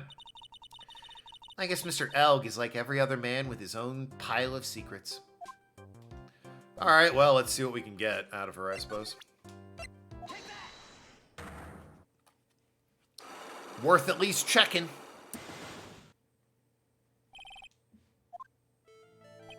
So, how about you tell me what kind of trouble Mr. Elg was in? I'm sorry, sir. We don't deal with troubleshooting here. Perhaps you'd like to speak to someone in customer service? What's she talking about? I guess I better just take a shot and see where it gets me. Miss Basil, let me ask you something. Does Mr. Elg's trouble have something to do with this? Undoubtedly the horse racing tickets. What is that? A bunch of horse racing tickets, all losing ones. With that many tickets, you could get $1 at the recycling center. You good people are very, very bad. Cashing in on others' misfortunes is immoral. Is that a whiff of hypocrisy I smell? But what is the relevance of these tickets? The victim, Mr. Glenn Elg. He had a gambling habit, didn't he? I don't think that's a logical conclusion based on the facts.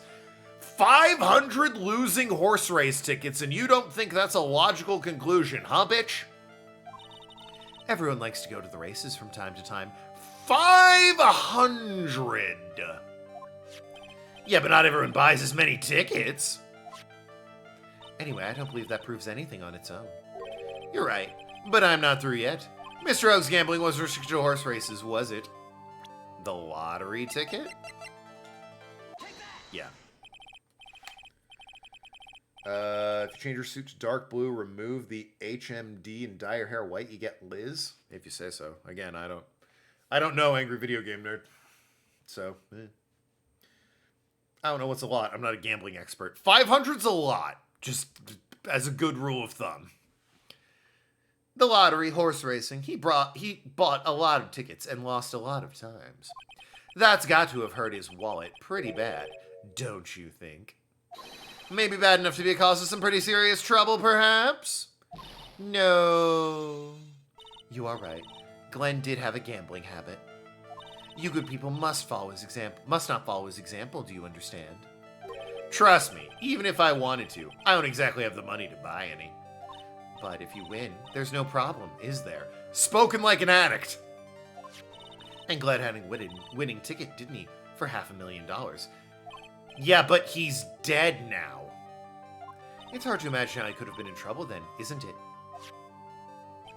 It's true Mr. Elg won $500,000. In the end. But that was his first stroke of good luck. He was in deep trouble before then. Deep trouble? What do you mean? Mr. Elg's problem was someone or something more terrifying and ferocious. I'm guessing the debt collector here. Yep. Guess I've been seen casually betting once or twice a month and having an office desk stuffed with 500 tickets. Yeah. Like, listen, I like a gamble. I like poker, but I'm not running around out here with 500 spent ticket stubs.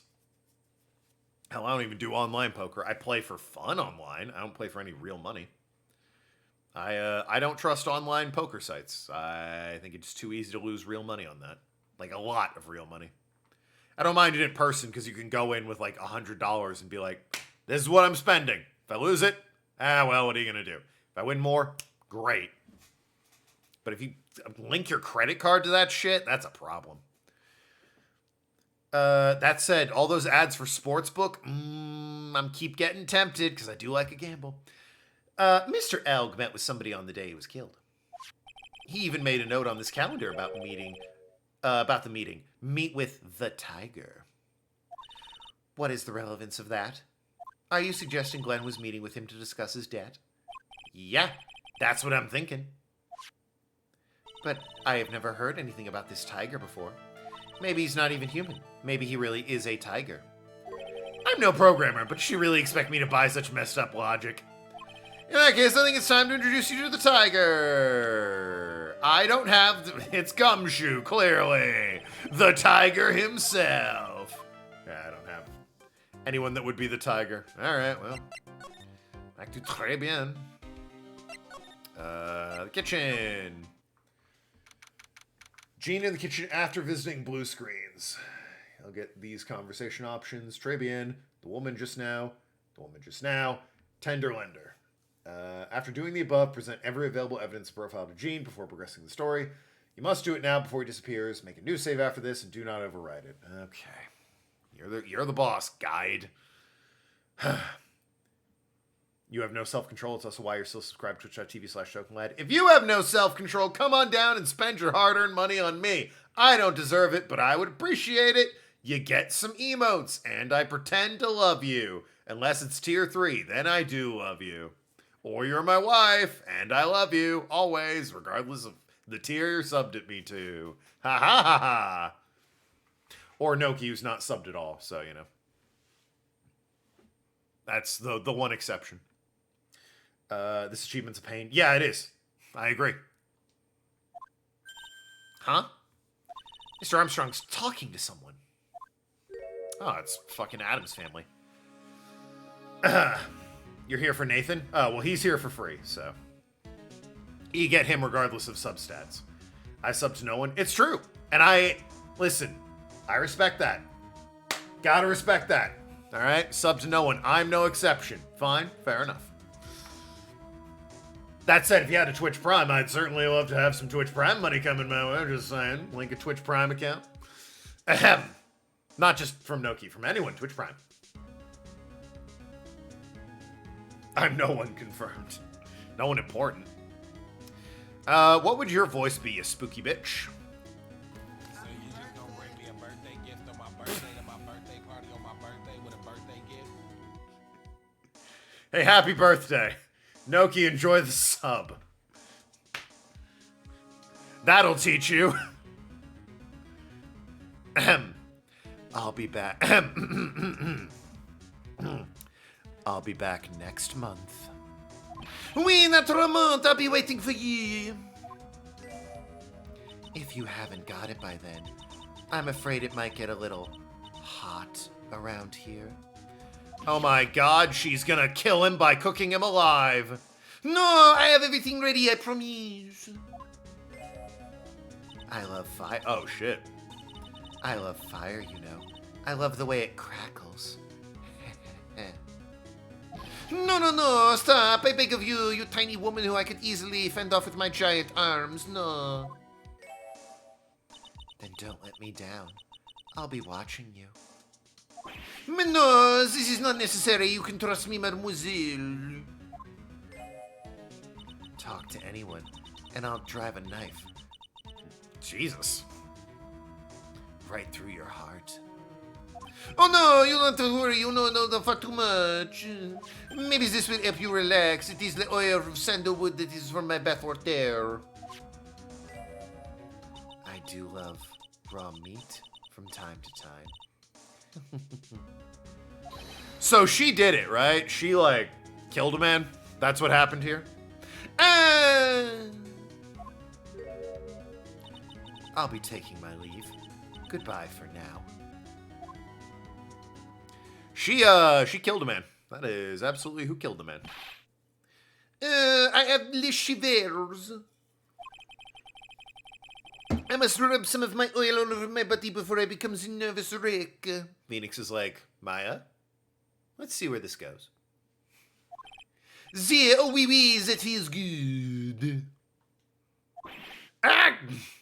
Ooh la la, excusez-moi, messieurs. My eyes! My eyes! He's never seen anything so pure. Your eyes, if you have trouble with your eyes, you need these, la oil of sandalwood. It isn't just the leftovers of what you were just using. Fuck the music.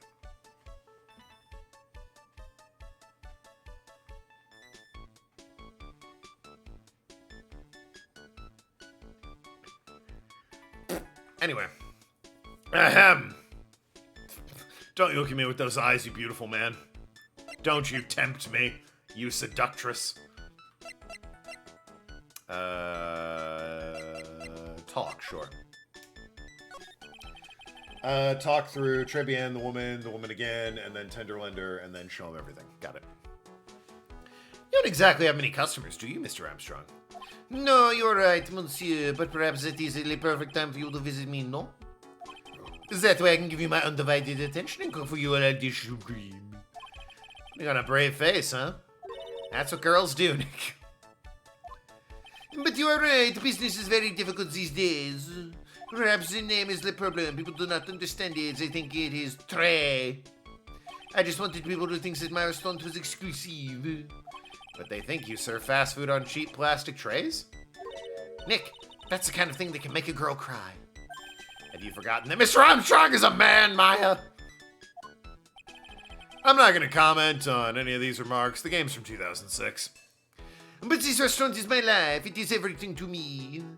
I would defend it to definitely. No, take it from me. So, who is that masked man? And that woman you were talking to just now? Ooh la la, you saw that? Ah, well, yes. Sorry. So, who was she? She looked so polite and graceful.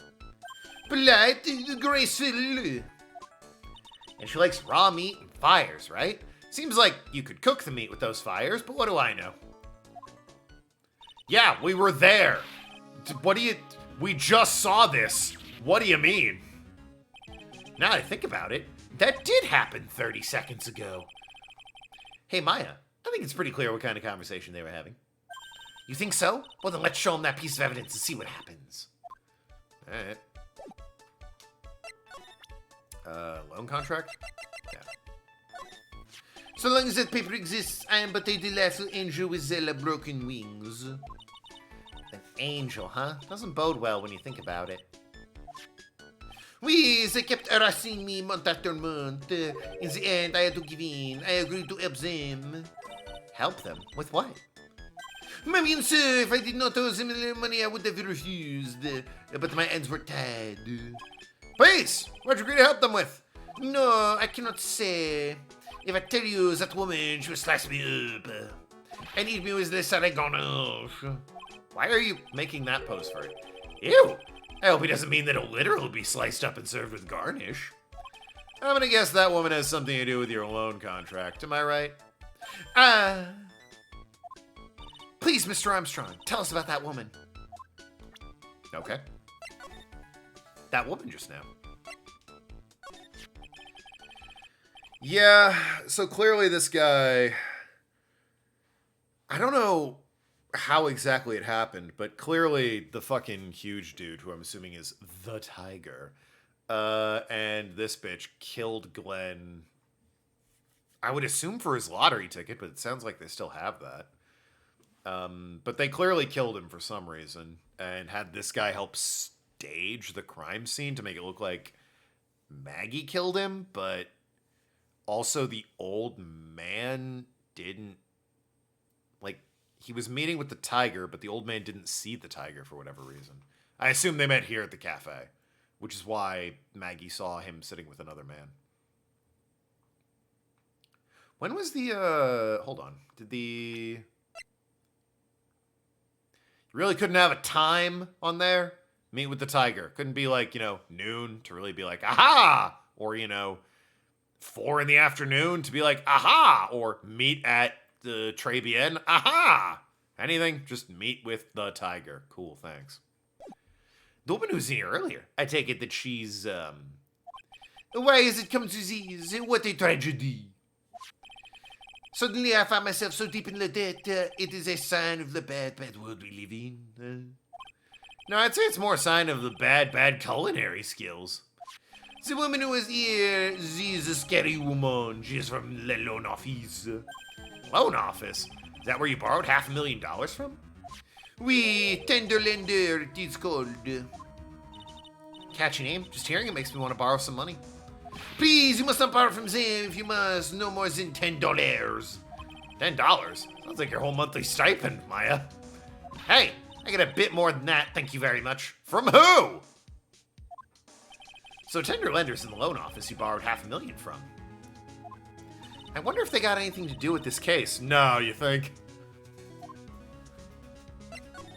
I am a weak woman. When I was upset, I have to buy something nice to cheer me up. Thanks to him loaning me the money, I have to pay back $500,000. Find a way to apply for a payday loan. Oh boy, oh boy.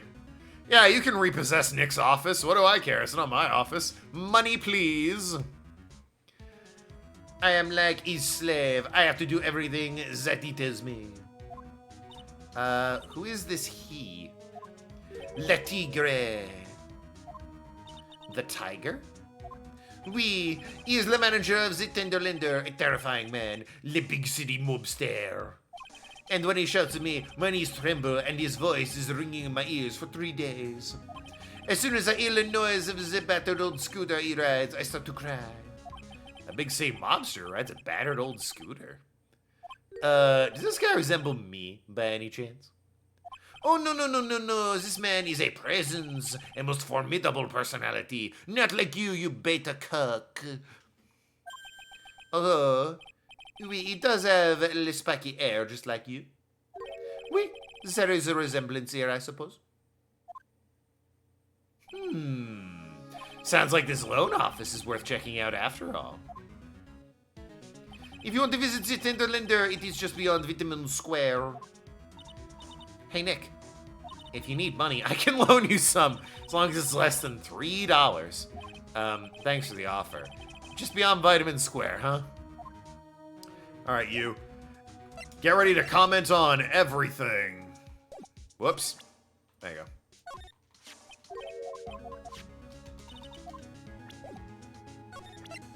I mean, I doubt he'll have anything to say. Oh yeah, he stole it last time. I'm not gonna bother. Fuck me. I'm not gonna bother reading everything.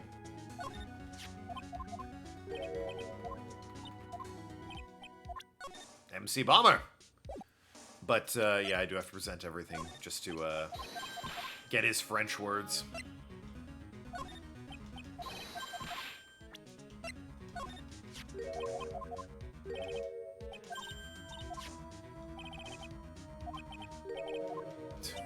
It's inspired by lobster. The ingredients are not perhaps from them.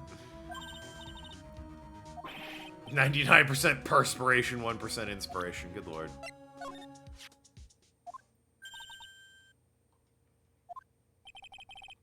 Is this your scooter? No. I saw it before in Vitamin Square, you see. Mon Dieu, no, no, no. Take it away. Do not show that to me. An allergic reaction. Why does the fucking tiger drive that? The- I'm gonna come break your kneecaps as soon as my Vespa gets up to 12 miles an hour. You're in danger, bucko. You better hope you're 13 miles away from me, because otherwise I'm gonna be there in 59 minutes or less. All this content you're missing. Have you seen what he looks like? Yeah, once. We'll see him again. Yeah, the vase. Does he look like us? Much more tan, but he's got some black spiky hair. He's also much more muscular.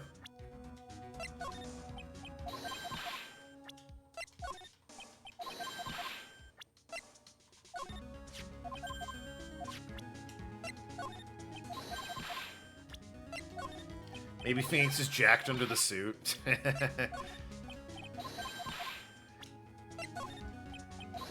That would be a funny image. Phoenix, like, grabs his suit Yakuza style, whips it off, and he's got a big old Phoenix tattoo on his back. Not of the animal, just of himself. And it's the giant... It's him in the pink sweater with the letter P on it. It's just a massive back tattoo of that. Don't remember if I showed that or not, but might as well. That's all that is. Present all the profiles, just in case.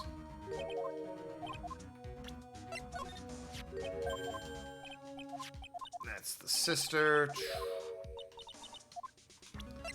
Mr. Godot. Maggie Bird.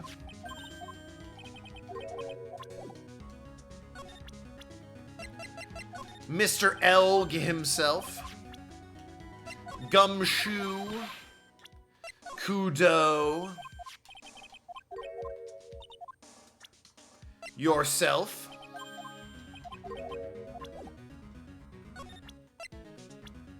And this woman. Okay.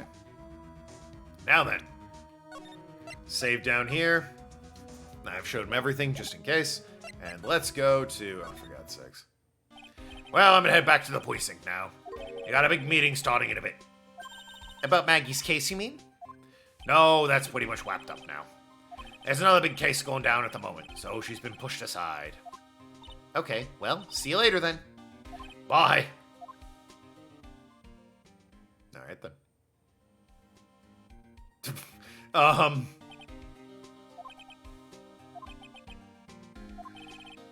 You better get going, detective, or you'll be late. Actually, I kind of got a favor to ask. It's a big one. A favor? Yeah. It's for, Maggie, actually. I was kind of hoping you'd give this to her for me. Oh, he made her a box lunch of rice and sausages, it looks like. What is it? It's a lunchbox. I got up early so I could... Oh. And then you ate this garbage? Oh, gumshoe. I've been real worried about her. She looks like she'd lost a lot of weight. Also, for some reason in the prison, they have not let her change out of her waitress uniform, so... Yeah, I don't think conditions are real good in prison right now. How many weenies are in here? There's not a person on Earth who could munch...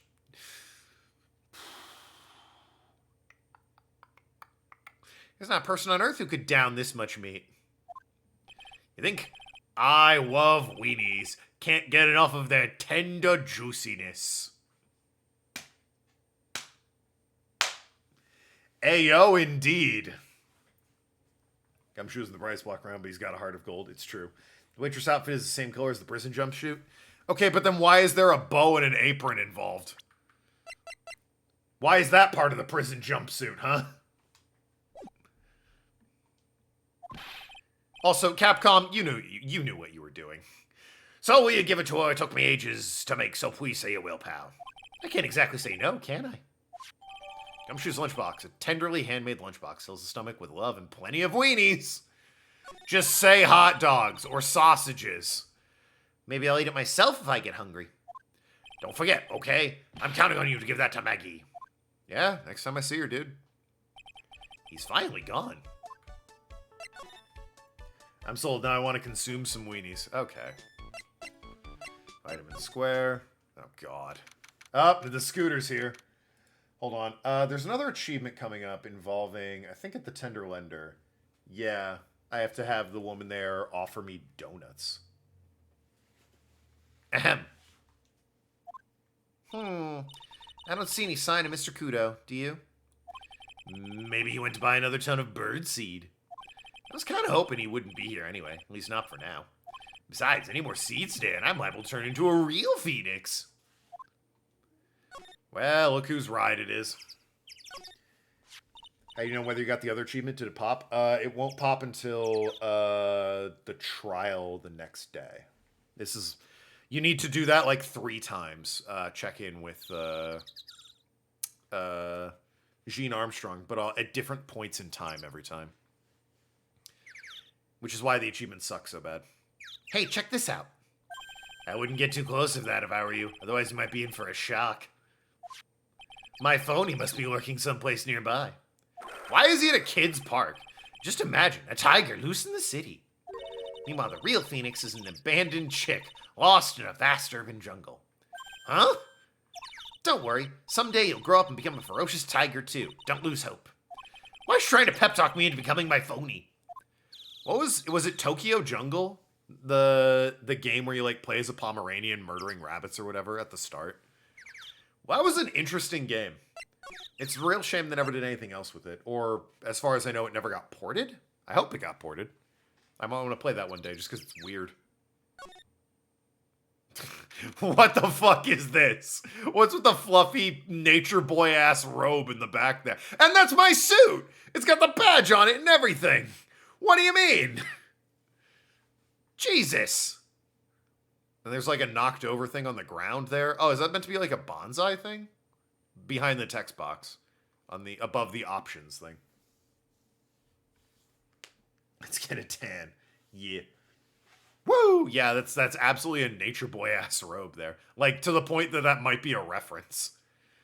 Hell, what is it? The suit might be who's the wrestler that had his pimps with him? Or he had his hoes with him? He was a pimp. That was his whole thing. This place gives off a really strange vibe, doesn't it? Looks like the tiger isn't in his lair. And that is, as they say, a very good thing. I wish they port Tokyo Jungle onto something in so many hours playing co-op with your sister. Yeah, dude. There's so many good games trapped on the PS3. Puppeteer, we were talking about that earlier. Tokyo Jungle. Infamous. The 2 Infamous games that are worth playing. Jesus Christ. Just to name a few. The Godfather. Oh, yeah. Yeah, Godfather. He's got Nature Boy, the Godfather, and me. Welcome. Gulp. Talk about a creepy voice. Makes your soul want to shrivel up and die. You're here to discuss alone? No, not exactly. The manager is away at the moment. Wait quietly, please. Creepy. Is that a solid gold desk? All right, Chad move. I'll give him that. Pretty Chad move. She's gone, just like that. I guess we'll just have to come back another time. But this is a perfect opportunity, Nick. This place reeks of suspicion. Come on, Nick. Let's take a look around, okay? Do you think you'd be okay? Probably not. Of course, no one will ever... Coffee? Ah! I'll leave it here for you to enjoy quietly. Yes, thank you. Do not touch the desk, please. Okay. Festival of Blood. Who could forget Festival of Blood? But yeah, it's DLC. I think for Infamous 2, I want to say. The new Murray vampires or whatever.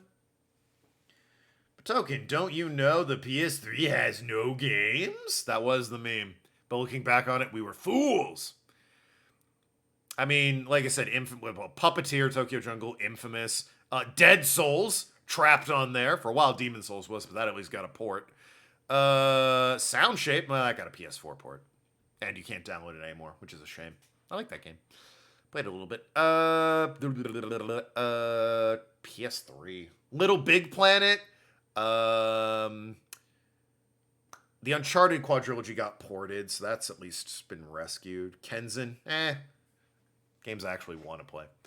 Last of Us. It's weird Naughty Dog never remade Last of Us and put it on every console ever. Seems like a slam dunk. Wonder why they didn't do that. Now she wants to get out of here.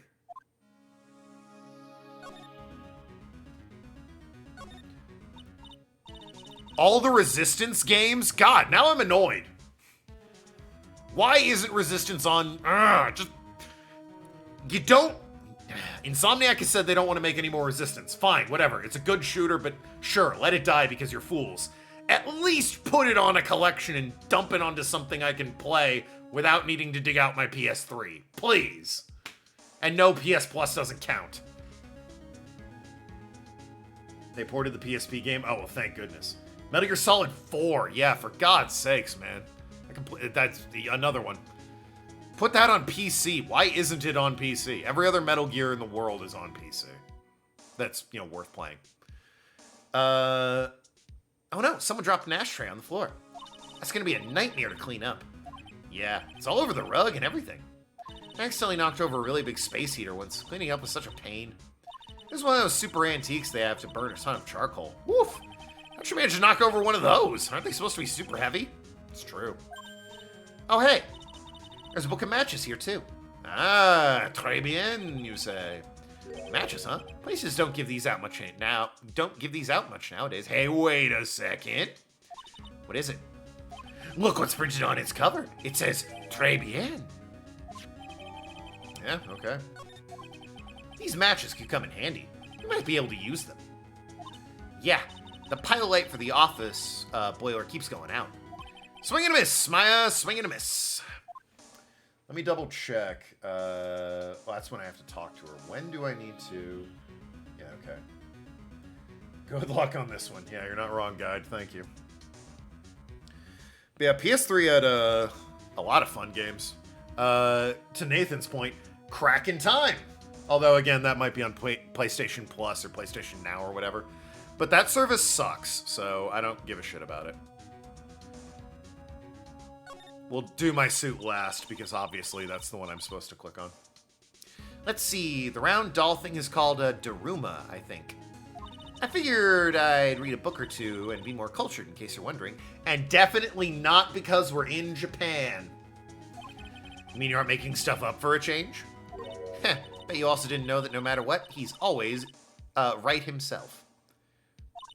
Go on, Nick, give him a good shove. Yeah, they're weighted on the bottom.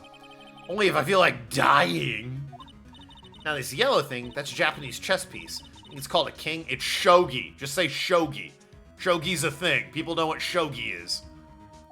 Not that I'm an expert or anything. I'm more of a reversey person. I don't know what reversey is. I don't know why you thought I wouldn't know what shogi is, but know what reversey is. Assuming she knows what she's talking about, these aren't exactly your typical mobster wannabe items. They're not trophies, are they? Gulp! Hey, there's a piece of paper sticking out from under here. What is it? A repair bill? Looks like he did some repair work on his car. Does he even have one? $15,000 to replace a bumper and a light? That's insane! Cards registered to the Cadaverinis. Oh, aren't we clever? Huh? So it's not even the Tiger's car. Why would someone else's repair bill be in the Tiger's office? Cadaverini family. Well then. Win through compromise? I wonder what that's supposed to mean. Must mean something if they took the trouble to frame it like that. Yeah, well, it still doesn't make sense to me. That... Ah! That's Tenderlender's guiding principle. Oh? Compromise the customer to win. Oh, I see. How about you, Nick? Yeah, well, as long as we don't have to compromise my hair, I say we're okay. That's one slogan no business owner should ever explain to their customers. Have I missed the tiger? No, not yet. We're in his office, but he hasn't shown up yet. What's this? It's a punching bag. What? No way. You wouldn't catch me walking around with a bag like that. What do you mean, walking around? The design's gross to start with, and it's way too heavy to be practical. And why is it called a punching bag? People don't know messenger bags are in. I knew it. I was right before, back at Tribulations. Paris fashion is more my thing. I really, really hope she's pulling my chain on this one. Nice solid gold desk, though. That's one impressive desk on it and one impressive rug. It's solid gold, Nick. Gold. Just look at that shine. Only real gold shines like that. Red, white wishes he had that desk. Tigerless run? Not yet. He's already been in the game, you just haven't seen him. He was only in there briefly. Would you really want such a shiny desk, though? I don't know, but let's see what it's like to sit at a solid gold desk. Wow, I'm completely dazzled. That's because it's completely dazzling. I can see at my nose the reflection. That's gotta be really distracting. The desk isn't practical, no surprise there. You know, if he owed $15,000 to the Cadaverinis, he should probably sell the fucking desk. There's a CD player on the desk, but the CD is loud. But the desk is so loud, I wonder how you can hear it. But the lid's open. I wonder what kind of music the tiger's into. Have you finished the coffee? Ah! Yes, thanks. It was lovely. So, you drank it all?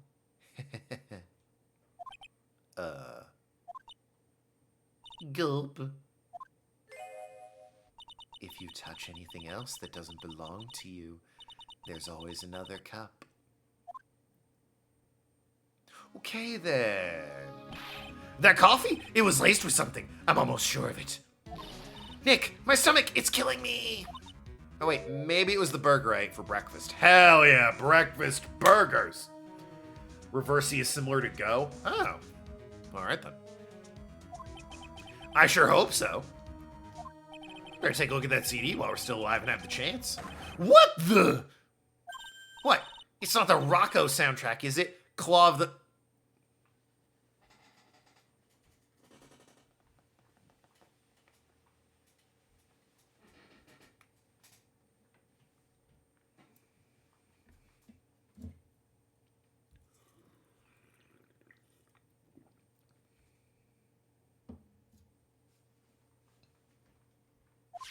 It's a demo CD. The artist's name has been handwritten on the disc in pen. MC Bomber. What? This must be a CD Maggie told us about. Let's listen to it. I bet it's heavy metal. No way. That one will make us drink more coffee if we do. Tender Lender, sample disc with the name written in marker. So we have to find a CD player for that. And the suits! Hey, look at this Parisian-style coat. It's so chic. Looks more like a pimp coat to me. Guess I haven't got an eye for fashion. Hey, look at this. This suit's the same color as the one you wear, Nick. Same color as my suit. Ah! Keep your voice down, Maya. Nick, you gotta take a look at this. Some cake. Ah! I'll just leave it here for you. Yeah, sure. Thanks. Just wait here quietly. Otherwise... Sure. Did you hear that, Nick? Wait quietly, she said. Yeah, sure.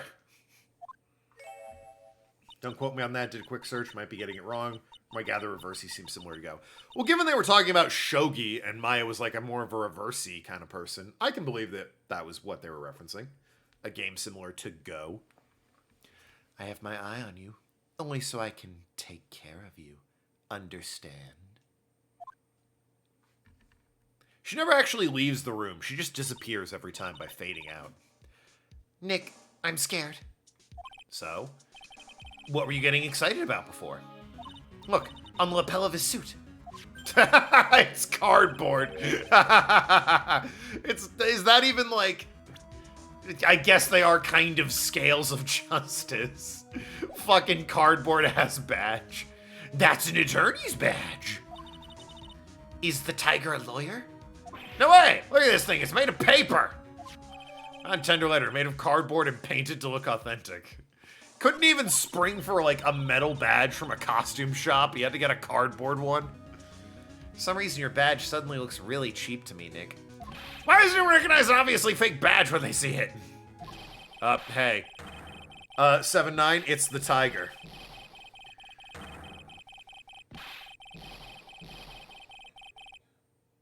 Guar. Ah! Come out from under the desk, Maya. What are yous two doing snooping around in my office for? Nothing. We were just, wow, my precious carpet. You's got ash on my rug. I can leave the stream feeling satisfied. Yeah, nothing's a satisfaction like that guy. You're gonna wish your ugly feet never came through my door. It wasn't us. It was already. Yous wanna argue with me? Is that what you wanna do? You think you can take me? Yous can take me on? I'm gonna flatten yous two into pancakes and turn yous into my new rugs. Ah!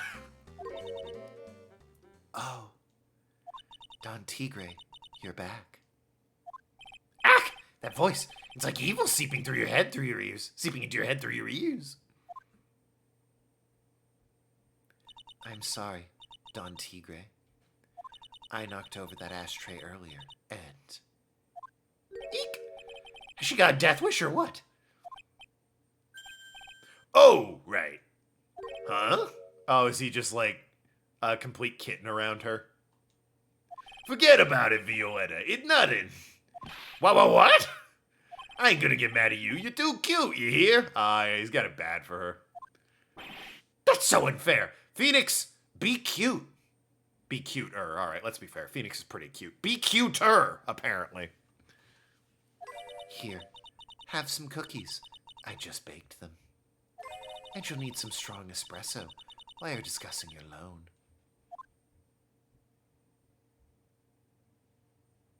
Arrgh! Phoenix Wright!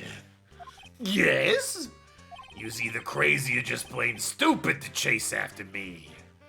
I worked so hard, but now you gotta come and mess up my plan. So it was him. He's my phony. Huh, but I don't care. No one gets in my way. What? I mean, excuse me?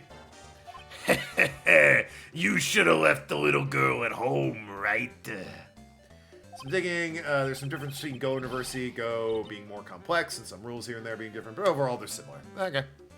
Well, there you go. Ah! No questions. This is the last time we meet.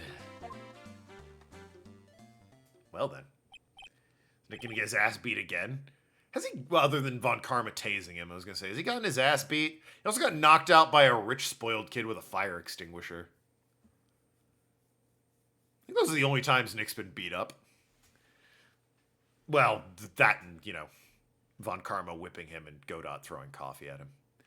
Ack! Wait, but please! That was pretty weak, Nick. Shut the fuck up, Maya.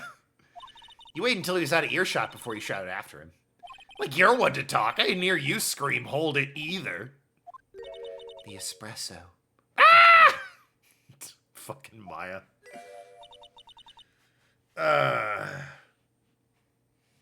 He really is like foul? How do you figure? Oh, he waited until he was out of earshot to sass him? Or, oh, just being into Go? I don't think Arg is saying he's into Go. It's just he looked into it. And Reversi is a bit more simplified than Go. Arg, we have a friend named Foul who is super into Go.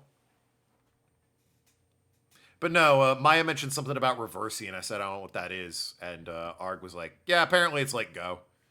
And cookies. This woman is definitely not good for my heart. Now, what was it the Tigre called her? Violetta? Ah. Yeah, okay, so talking to her, there's an achievement for being offered donuts. Specifically... It looks like it's later, actually, so... Yeah. You like chess. Chess is a fine game. I'm not, you know, great at it or anything, but I know the rules. It's fun enough to play with. Let's have a word.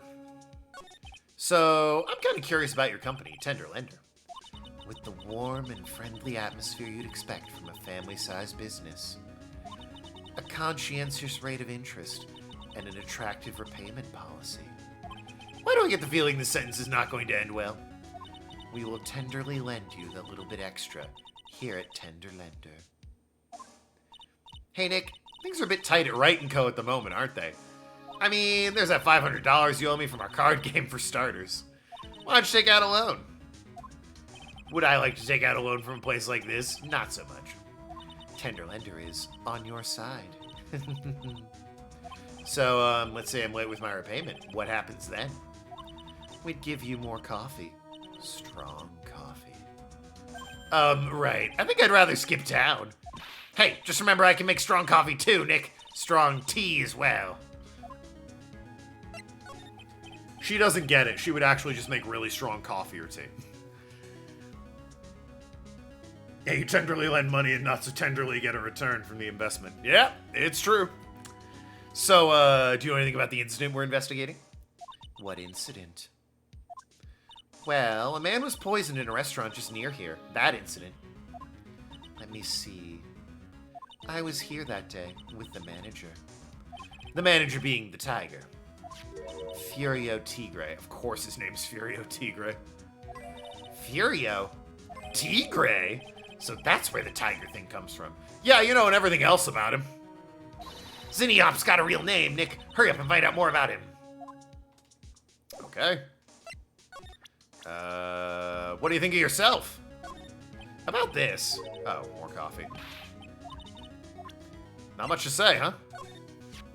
Can I ask you about the tiger? I mean, Mr. Tigre. Cookie? Sure. How do you like my cookies? I baked them myself. Go ahead, Nick. The honor is all yours. Nope, ladies first, Maya. No matter how I look at it, I just don't get it. What are the tiger and the scary girl doing working together? He's got a huge dick and she's super cute. Yeah, see? I told you. Read the room, Nick. We are lovers. That being said, you know she's a top. Like, exclusively. The strong tea? Oh, yeah, murder. Not that I've tasted it. From what I've heard, Oriental tea, if done right, can be rather strong. Not for the faint of heart, some might even say. Oh, I assume she's threatening to poison them. I like my tea with lemon, and that's about it. Not exactly coming across in your tone of voice. And I owe Don Tigre my life. He's the one who saved me. The tiger saved you? Please, address him properly as Don Tigre. Otherwise, I'll have to. Okay, Don Tigre, of course, I'm sorry. He saved her life. I'd sure like to know how that happened. I'm very frail, you see. Just recently, I died once. You died? About 4 months ago. The doctors said to abandon all hope. It's always cool when you hear that. Oh, in Viola's case, yeah, she's absolutely gonna poison your ass. I'm glad we're on the same page. Zombie! Ah! I guess they were expecting her to take a boat ride across the River Styx. But Don Tigre, he saved me. He gave up everything. Everything. When I found out what he had done for me, I was happy. No offense, but I'm finding that a little hard to believe. I decided I'd pay him back with my life by serving him coffee and espresso. I still wonder what's in her coffee. So, is that why you've got the bandage around your head? This. Yeah, that. What's the story? They put it on after the operation. You had to have a head operation? Good lord. Operation? It's just a little injury. A little fatal injury. Fatal injury? Maya just suffered one herself by the sound of it. Nap time, hasta la vista? Yeah, but the fatal injury, 7-9. So, the injury you were talking about before when you said you had died once. Oh, well. Wow, 4 of them. She really creeps me out, Nick. Same here, but we've got to find out the truth. Alright, let's, see what we're working with here. I can at least go back to blue screens, because now I know who the tiger is that he was going to meet with. He always seems like a person who'd stab a person as a warning. Yeah. You said the bandage around your head was from an operation. You also said you suffered a fatal injury to the head, correct? Yes, the operation was very difficult, apparently. Now, by fatal injury, you mean you were hurt very badly somehow, yes? Did the injury question have something to do with this? Do you think it's his wrecked car? That's all I can think of, because it's quite expensive. I have a car repair bill. From this, it seems pretty obvious the car was involved in an accident. Let me see that. This bill is made out to the Cadaverinis. Yes, it is. I don't think I ever introduced myself. Tell me, what do the Cadaverinis have to do with me? Something tells me she's not about to say hi and introduce herself. All right, then. Your relation with Cadaverinis is very strong, and this is why. Well, I think we've run into a wall here.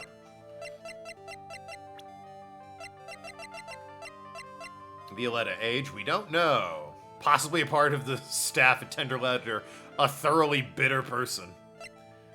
Head of the Tenderled Loan Company, also known as the Tiger. Alright, well.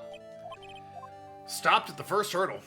Now check the guide for the Dunce achievement. It's related to her psych lock. Yeah, but looking at the guide, it's after I go and break the psych locks at blue screens. On that note, off to blue screen.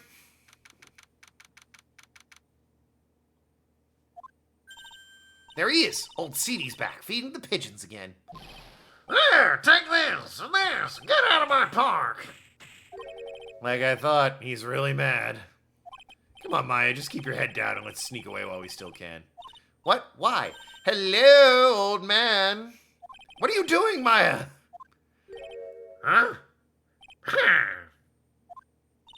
Hey, he just turned his back on us. I'm not surprised. I bet it really hurt his pride in court this morning. Hey, Mr. Kudo!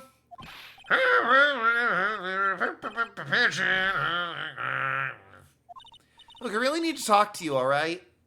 Out with the demons! In with good fortune!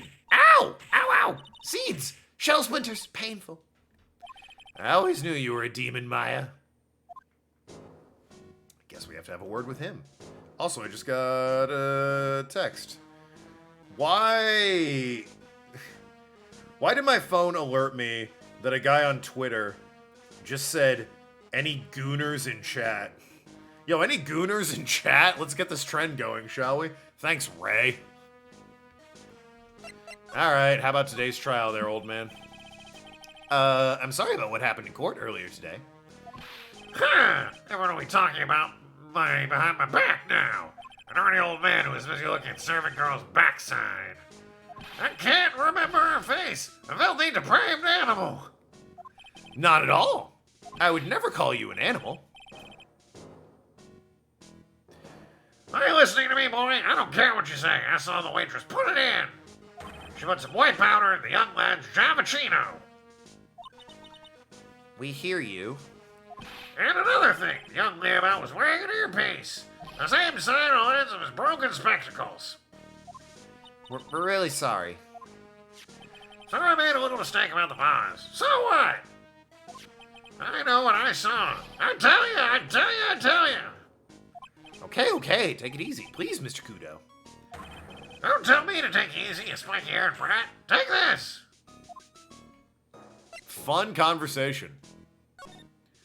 You said we were a craftsman, right? Modern world casts honest craftsmen like me aside in droves. Surely it's not like that. Maya, I got some bad news. You ever heard of AI? I come from a long line of craftsmen, right back to the time of the Shoguns. You hear me? I didn't become an embroiderer, I was born one.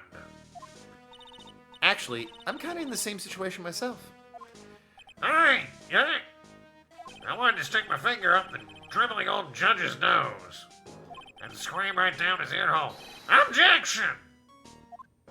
Oh, so did you want to become a lawyer when you were young? I don't think that's quite it, Maya. I think he's just in a bad mood, that's all. I got a tsunami of frustration inside that's ready to burst out. If I let him start rambling now, he might never shut him up. What should I do? Sock it up. Guess I better let him talk. So, there's not much more craftsmen these days, then.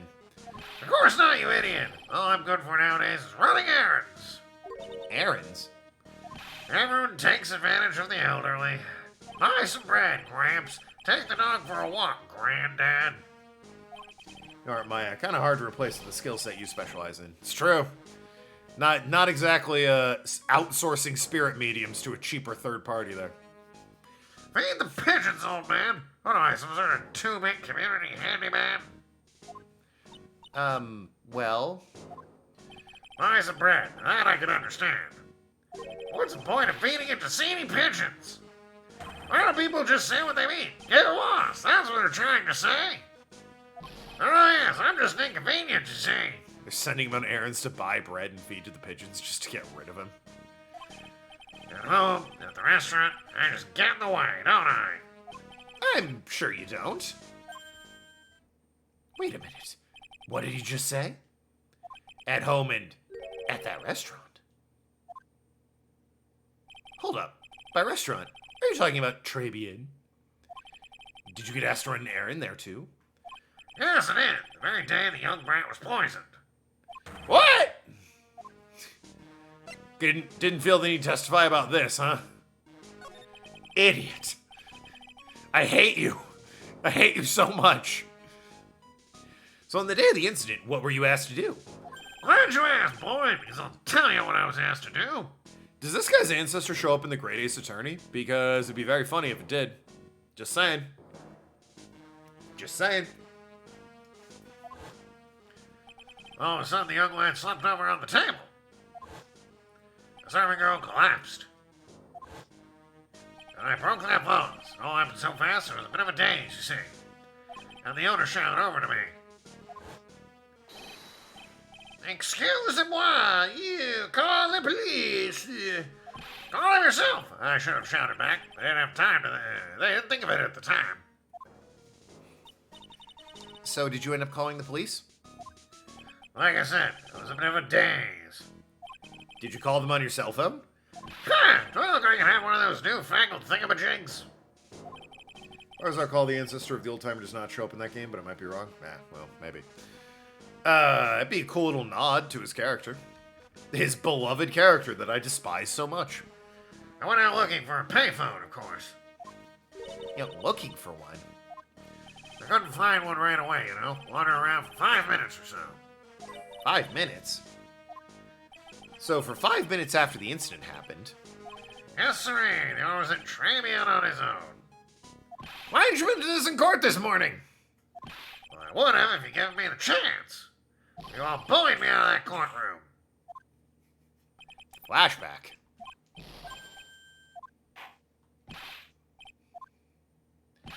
It's not my fault. You're the ones to blame. You could have at least told us before we got to court. It is really important that Mr. Kudo... Is it really important that Mr. Kudo is the one who called the police? I think it is. What's important is the unaccounted time before the police arrived. That's true. They could have rigged the crime scene. The victim was dead, and Maggie was unconscious. Which leaves that man, alone in the restaurant. Kudo might have been chased out of the place on purpose. And in 5 minutes, they rigged the crime scene. So... that doesn't... Maggie says she saw him with somebody. Well, also, we know she didn't poison him. This guy saw no one, and there was a poisoning. Maggie didn't poison him, obviously. And there were 2 men. I need to see if Maggie recognizes Victor Kudo as, like, there on the day of the crime. Because it's sounding more and more like these 2 weren't there at the same time. Mr. Kudo might have been chased out by out of the place on purpose. What do you mean? Maybe a certain someone didn't want him in the restaurant. Ah! Oh, sure. Go ahead and say I was in the way, as usual. I suppose I should be getting myself covered in pigeon poop instead, huh? Need to get more details about what exactly happened. From Maggie and from Mr. Armstrong. Indeed. I agree. Where do I go to Tribulations? And then blue screen's right. Okay. All right, you sassy robotic bitch, take that. All right, you got 3. I think the first one was the betting stubs, followed by the lottery ticket. There you go. We had a discussion during one of the Danganronpa cases. Sexual societal can be done in 5 minutes. Or even half a minute if you know exactly what you're doing. I don't know, 30 seconds is a pretty quick time to rig a crime scene with different bodies, potentially. But, like, move bodies around. But 5 minutes? Arms that big on that guy? He could absolutely move a body. Dead weight. And I mean, we know he's in a massive amount of debt to El Tigre, so it's possible.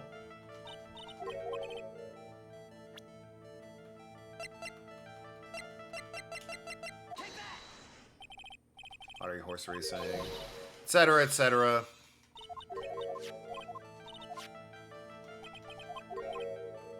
There we go. Furio Tigre, the boss of the loan office called Tender Lender. The Tender Lender? People with businesses should think harder before naming their offices. All right, blue screens. Like, you're one to talk. Well, what do you think? Our firm is doing very well at the moment. I don't think we need to borrow money. No, no, no. I mean about Mr. Elg. You think Glenn had something to do with this Furio Tigre? Yes! I'm sorry, I don't know of any connection between the 2 of them. Really? So I got proof Mr. Elg and the tiger knew each other. The fucking calendar again? Right? Like, meet with the tiger. Oh, well, maybe it could also be MC Bomber, I guess. Do we know that was, Well, it was his handwriting on the newspaper that said MC Bomber, right?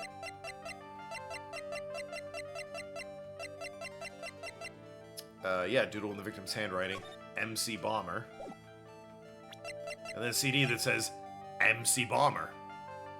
But also, the fucking calendar says meet with the tiger, but I just presented that. No? Is it the fucking... I'm not gonna read that again. Is it the calendar again? I just presented that.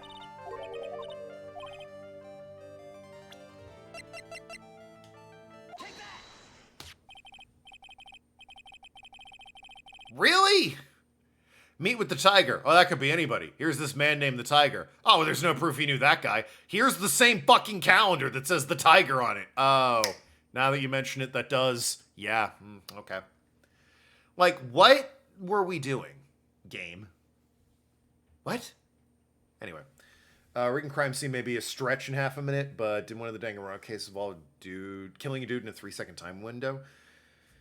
Maybe one of the one that immediately leaps to mind is there was the fat kid from the first game faked his death and then killed a guy, or Celeste killed a guy, and then she went back to the fat kid and then killed him to create a very weird timeline. And then there's the fucking kid from the second game who lit himself on fire and dropped a knife on himself. Furio Tigre, aka the Tiger, is the boss of the loan office called the Tenderlander. This is you, Mr. Elgman, on the day of the murder. And the only thing a loan shark would talk with him about is his debt. No. It's true that Glenn had racked up quite a bit of debt from gambling habit. About $100,000. Yikes. I think. $100,000. Ouch.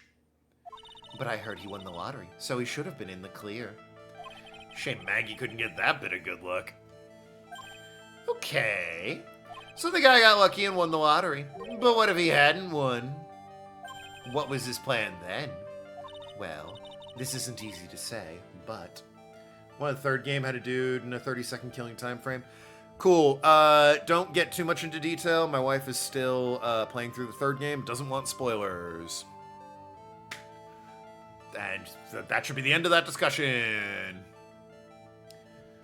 This isn't easy to say, but he said he would use his talents to repay the money. His talents? Blowjobs. Got it. Say no more. I suspect he was talking about programming. Oh, that makes more sense. What computer program is worth $100,000? Perhaps you good people still leave, should leave so I can get back to my work. I'm so close to cracking her. Program in question was it by any chance this? This is a very delicate matter. Without the necessary data, there's really no way I can access the information. What do you mean? The paper?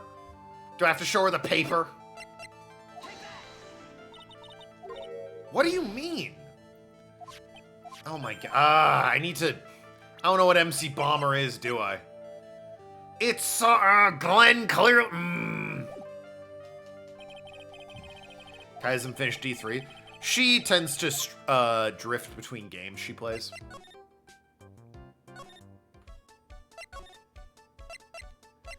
Fucking unbelievable.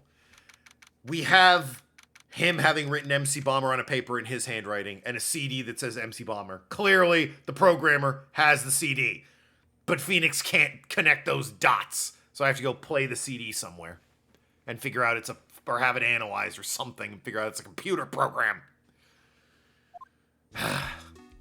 Oh, Mr. Wright. Yeah, look at that prison uniform. Very comfortable, I imagine.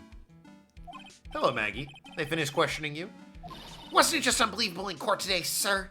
I'm gonna stay up all night and blog about everything that happened. They have internet there? Oh, hell yeah. Maybe you just stay in prison. Weren't you scared? It was pretty touch and go in there. Yeah, but you totally nailed that old man. Well, he was all over the place with his testimony. He's not the only one. Huh? What do you mean? Everyone else's testimonies didn't match up either. Not with what I remember of the incident, anyway. Is it possible she's the one misremembering things? She didn't accidentally slip poison in a man's drink, Phoenix, if that's what we're doing. Also, I got something for you. Oh yeah, I got something you're gonna love. Really? What is it? A lunchbox, just for you. Here. Wow! A lunchbox. Weenies, too. I can't believe it. Thank you, sir. Did you make this just for me, Mr. Wright? Nah, it was Detective Gumshoe. Who else would make such a nice lunchbox for you? Detective Gumshoe? He's really worried about you. Looks like you put a lot of effort into making this, too. I can't accept it. Oh, detention center rules. No gifts allowed, sir. Hey, come on, Maggie. Don't be like that. The rules are the rules. They'll lock you up if you break them. Somehow, when an ex-cop turned waitress says that, it seems a lot scarier. And anyway, I hate weenies. Oh, really? It's all yours, Maya. You can enjoy it with Mr. Wright. But... She's right. It's better than letting it go to waste. But... I guess so. Gumshoe's lunchbox eaten with Maya. Wow, in front of her, huh? Fucking cold, guys. Couldn't have, at least wait till you got home? Or just accidentally leave it here? Well, how was it? That hit the spot. I love weenies. Oh, good. I'm glad I gave it to you then, sir. Well, that was awkward and embarrassing for everyone. Maggie, You know how you said that, Oh, I gotta present the fucking profile of Victor to her. you know you said that everyone else provided testimony that doesn't match up with what you remember? Yep, there's just so many things that don't seem to add up. The biggest contradiction is the other guy I saw at the victim's table. Yeah, the old guy never mentioned the CD either. He was the one who slipped something in the victim's coffee. I'm sure it was him. But didn't Mr. Kudo testify earlier today? That it was the waitress who put some powder in the coffee cup. Yeah, but Maggie didn't do that. So you really think this disappearing man, it was this disappearing man that did that? Well, he's not the only thing that disappeared. The CD vanished as well. Yeah, and it's in the fucking tender lender's office. You know the CD with the writing on it? Oh yeah, MC Screwdriver. Maya, we're holding on to it. It's MC Bomber, Maya. The name is scrawled in the sports page as well. And also this CD I have. I never did find that CD at the crime scene, sir. Or the victim's medicine. That's gone missing too. Ouch, my head. This is getting way too complicated for me. You said that you passed out when the victim Glenn L. collapsed, right? Yes, it's so embarrassing. I mean, I used to be a cop. When I came to, the restaurant was buzzing with police. And before I knew what was going on, they arrested me, sir. So between the time the victim collapsed and the time the police arrived on the scene, you have no idea what went on at Tribulations? No idea at all. Why? Is it important, Mr. Wright? The other witness, the old man from the park, was pretty much chased out of the picture. Chased out of the picture? What do you mean? Old CD wasn't inside the restaurant because he was told to go call the police. Exactly. And you, Maggie, were unconscious. That means Mr. Armstrong was alone in the restaurant for a brief period of time. No. You don't think Mr. Armstrong set me up, do you? When you consider the facts, it's hard to imagine Mr. Armstrong isn't involved in this at all. It's like the master biting the paw of the dog that feeds it. What? Are you sure about this, Mr. Wright? Well, the old man said as much when we spoke with him earlier. I don't know. Things that man says don't add up for some reason, sir. Looks like she's trying to figure something out. Let's present the profile. Yeah. I want to know if he was there that day or not.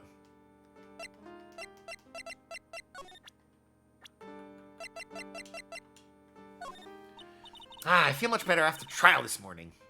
I've been a bit of a courtroom proceeding addict for years now. I feel like forever since I saw a witness as slippery as that old man. He's not really that bad of an old man, though. No, he's the worst, actually. I would like to throw him in a wood chipper nose first. Still, I feel a bit uneasy. Huh? I thought you just said you felt much better. Maggie, if there's something on your mind, you've got to tell us. Especially if it has anything to do with Mr. Kudo or his testimony. Roger! I'll spill it all and see what you make of it. I figured. I don't suppose by any chance you recognize this handsome individual. 42? You're mistaking a 42-year-old man for me? He's a decade older than I am. Almost 2 if we're counting Phoenix Wright's age. Holy smokes, that's him! Huh? There's your phony, Mr. Wright. Just look at that ridiculous suntan. For the record, I'm not sunburned like an over-dried tomato, so I don't know how. He told me he'd been on a business trip to Hawaii, and that's where he got the tan. Yeah, that sounds like me. I can afford that. I'm not hearing this. It's such a terrible, terrible lie. Mr. Wright, where'd you get that dueling scar in the tan and age 20 years? Yo, I've been to Hawaii on business, you see. Oh, that makes sense. Unfucking believable. Is there anything about Mr. Kudo's testimony that stood out as odd to you? Actually, yes. The fact that he was even testifying to begin with doesn't quite... Well, when I took the coffee over to the victim's table... It's true there was another customer in the restaurant. Yeah, we know that already. It was Victor Kudo. But I can't really say it was an old man. Okay, then how about calling him a really old middle-aged man? Some 7'9" ass logic. No, age isn't the issue. The other customer was a woman.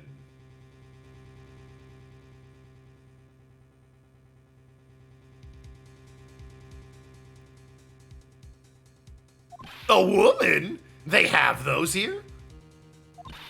Are you sure, Maggie? Well, I'm not 100% sure, but I think so. So what did this woman look like? She's sort of creepy. Huh.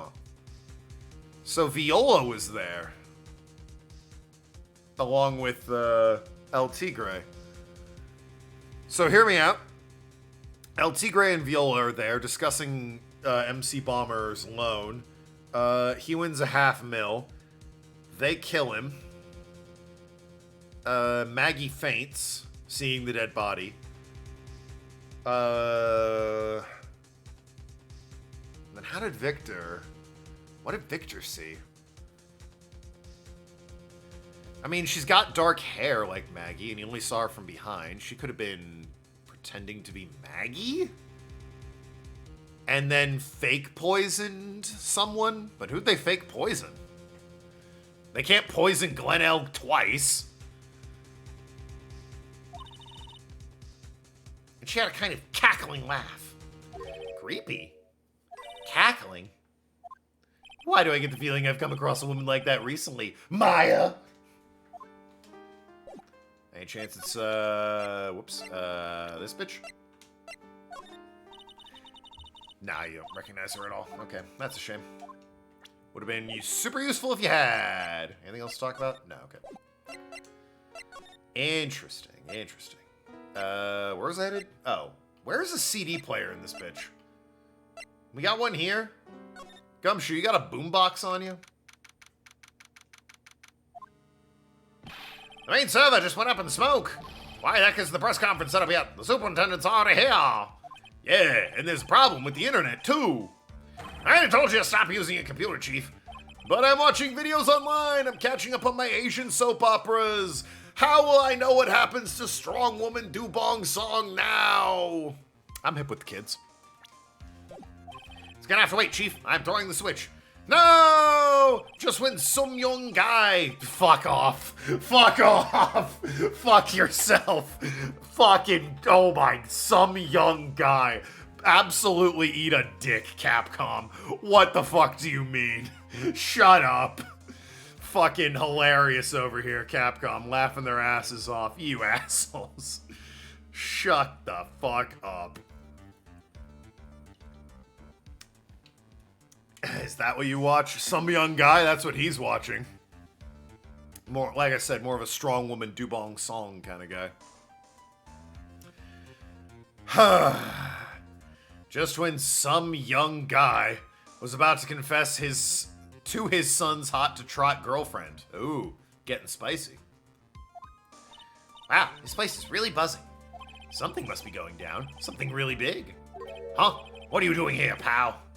Detective Gumshoe! You can't be here right now. You'll be roped into the briefing if you stay. Huh? We got big problems here today. Why? What's going on? It's a virus! A virus! A virus? There's a virus whipping through the precinct's computer system. But I really need to ask you some questions. Oh, but I really need to ask you some questions. First of all, my two favorite boys. You're supposed to be chief of detectives here.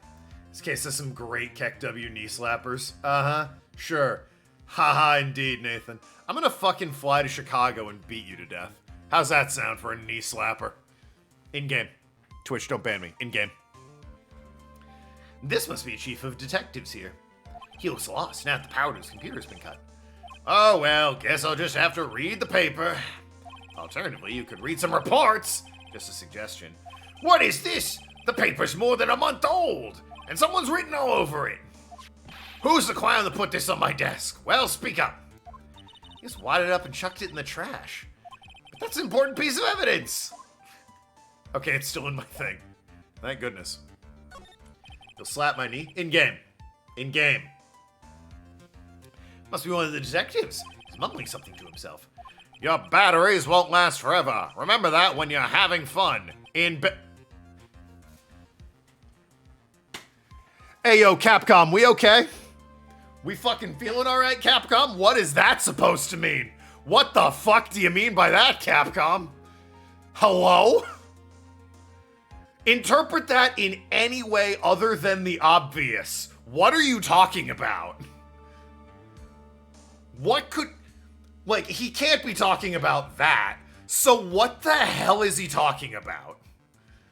What... I'm gonna click A. What are we gonna see?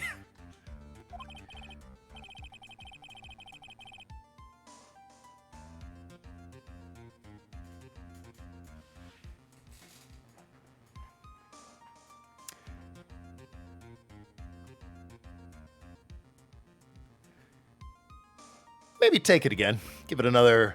Take another crack at that slogan, you think? Maybe? Workshop it a little bit. Just a little bit, you think?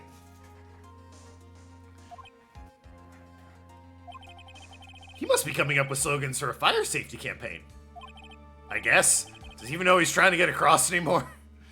That is an incredibly reserved take on that, Phoenix. I applaud you. I would not have had the willpower. Ahem. Anyways, how's it going? Okay, I'm only gonna say this once, so listen up. Yes? No matter how poor you get, never borrow money from a place like this, you hear? Oh wow, even Gumshoe knows better than that. Okay. If you got money trouble, just go on a diet of instant noodles and hang in there. We're not thinking about borrowing money, Detective. We want information. Oh, is that all? Well, let's see. Tenda Wenda is considered to be even fishier than the average illegal loan shark. Good lord. And it seems it went into trouble just recently. Those guys have been pretty heavy-handed calling it all their debts. Really? Don't go poking your nose around their business, pal. You'll really regret it if you upset that lady. Alright, I get the picture. Hey, wait a minute! What did he just say? That lady? Who's this lady he's talking about, Nick? We better find out what the story is with this lady.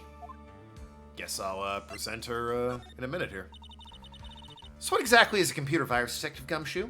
I don't know. Fucking finger on the pulse of society as usual, Gumshoe. What?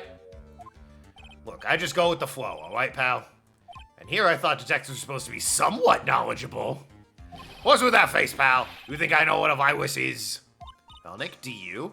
A computer virus? Sure. I mean, only in simple terms, of course. Really? Wow, you know everything, Professor Nick. Yeah, I'm gonna call you Dr. Wright from now on. Hey, that sounds pretty cool. Don't you agree, Dr. Wright? I do get the feeling they're making fun of me. Okay, fine, I'm no expert, but I can at least explain the basics to the two of you. A virus is a program that gets inside the computer and causes damage. Damage? You mean it makes the machine go boom and explode? No, the damage is, well, it's all internal. So the inside goes boom, right? Imagine all the case data you got stored on your PCs here at the station. A virus could wipe all that out. That's the kind of damage I'm talking about. Whoa, that's scary. Yeah, what's even more scary is the viruses are infectious. Infectious? Most computers are connected together on a network, right? A virus can move from one machine to another over a network. So the virus just keeps spreading faster and faster. Just like a wheel virus, huh? But Nick, why would anyone want to make a program like that? Yeah, it takes ages to type in all that data. Why would you want to destroy it, pal? No, people don't infect their own machines. They send a virus to someone else's. What? That's horrible. Oh, I get it. It's like you sneezing on Mr. Godot so he catches a cold. Right. Then he won't be able to turn up in court because he'd be too sick. You really shouldn't do stuff like that, Mr. Nick. It's wrong. Yeah, I've beaten him 2-0 in our cases. 3-0, actually. So, oh no, it is 2-0. He wasn't in the first case. Yeah, 2-0, me v him. So, get fucked. Never won a case, that Godot. And now he's lost 2. The Mass-to-Mass case, and then the Ronda Light case. Suck shit, Godot. Who? What? Where? When? And why did the conversation take a jump about me? I was trying to clip the smoke alarm bit, but can't because you have VODs disabled. Oh, I gotta... It's Twitch, so it's like 9 menus deep, but I gotta go back in and start publishing those since I'm out of copyright danger with Kingdom Hearts no longer being a thing. Anyway, that's what a virus is. A bad program that causes damage. And all the different viruses have names, right? I kind of feel like I've heard the name of a virus we caught somewhere before. The name of the virus, huh? What could it be? Anyway, show him Violetta here first. That's the girl who works over at Tender Window. You want to stay away from her, okay? I mean it. She does look kind of unforgiving, doesn't she? That should be the least of your worries, pal. What's that supposed to mean? What could be worse?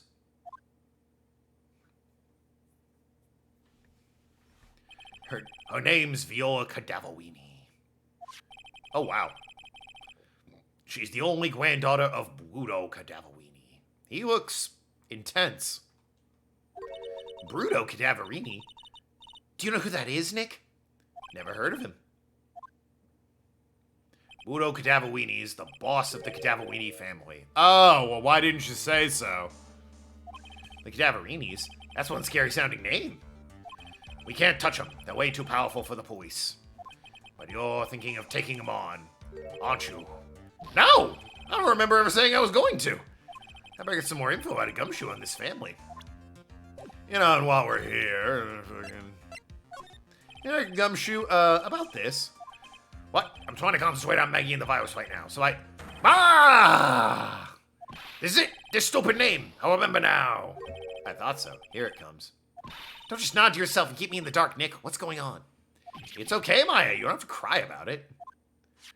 The name scribbled on the sports paper and written on that CD. That's the name of the virus. MC Bomber. Dun dun dun. What? Yeah, the virus that's just infected every computer in the station, pal. It's MC Bomber. Can you say more details, please? Oh. I'm not sure I really get involved in this, but who are the Cadaverinis? Who are they? A scary bunch of people, that's who. You're a cop and you're scared? What's that about? It's Gumshoe, dude. Trust me, it doesn't matter if you're a kid or a cop. These guys are scary. They got some serious clout in the criminal underworld. We can't touch them. They got too much moolah. Moolah? As in, they pretty much control all the cash in the city's black market. The black market, huh?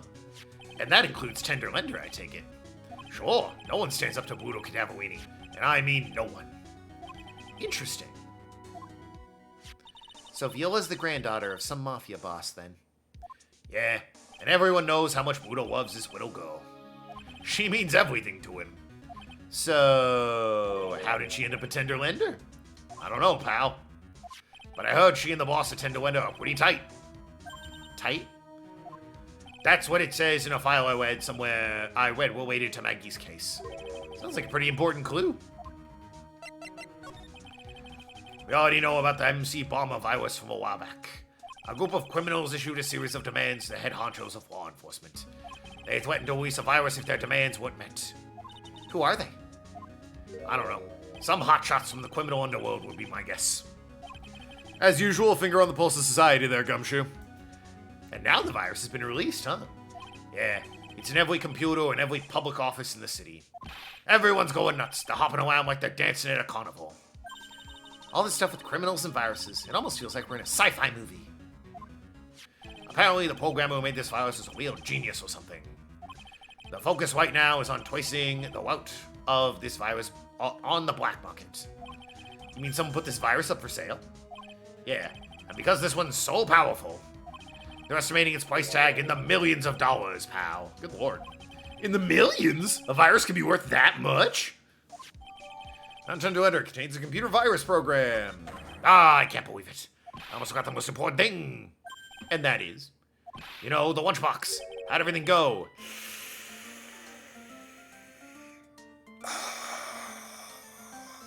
Gumshoe, buddy. Have you tried a dating app? Unrelated. Have you considered other fish in the sea? Lunchbox? You remember the weenies. Flashback. So, how did... Oh, come on! Come on! This case is so horny. What are we doing? Capcom! Come on! Come on! Come on! How did my weenies taste when they went down the hatch? What the fuck did you just say to me, Gumshoe? Yeah, that's what she said. Really? Well, not exactly. Don't worry about it, pal. I figured something would happen, so I came prepared. Prepared? What do you mean? I made a jumbo! God damn it. I made a jumbo lunchbox. Oh. Do me a favor again, huh? And deliver this. This sure is a heavy burden, in more ways than one. I can just imagine Maggie's little eyes sparkle with joy when you bring her that. Weenies again, Nick? Tell me you don't have to eat all these, too.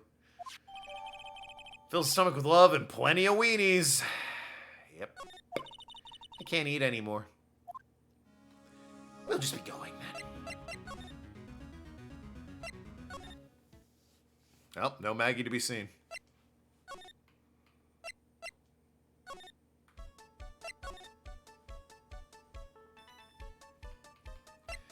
Blue screens! Alright, we're gonna save right here. Just in case this continues to kick me in the ass, even though I'm doing the right thing, just ahead of the game. I'm sure maybe for once, actually be a good cop and take a hint. Well, I mean, he didn't see it go down, and he wants to believe that Maggie forgives him, and wants to enjoy his, whoops, mash buttons, my bad. Wants to enjoy his delicious lunch that he prepared for her. Slaving over a hot stove.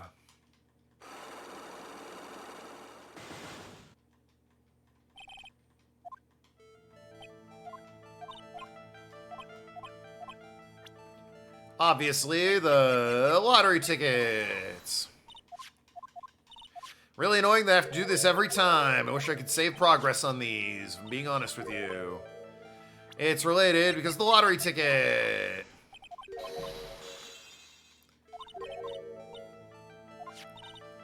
Oh man, how could he have been in trouble?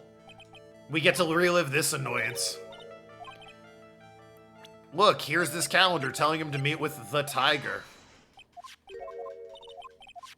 Ah, but this tiger could be anything or anyone. Obviously, it's not bad. Ah, you fool. 78. It's this tiger! Ah, but there's no way he knew this guy for some reason. Somehow the program in question. Oh, was it by chance this? Wait, what? Okay, well, hardly matters. MC Bomber. Well, this is it, isn't it? This is the virus that's infecting computer worldwide as we speak.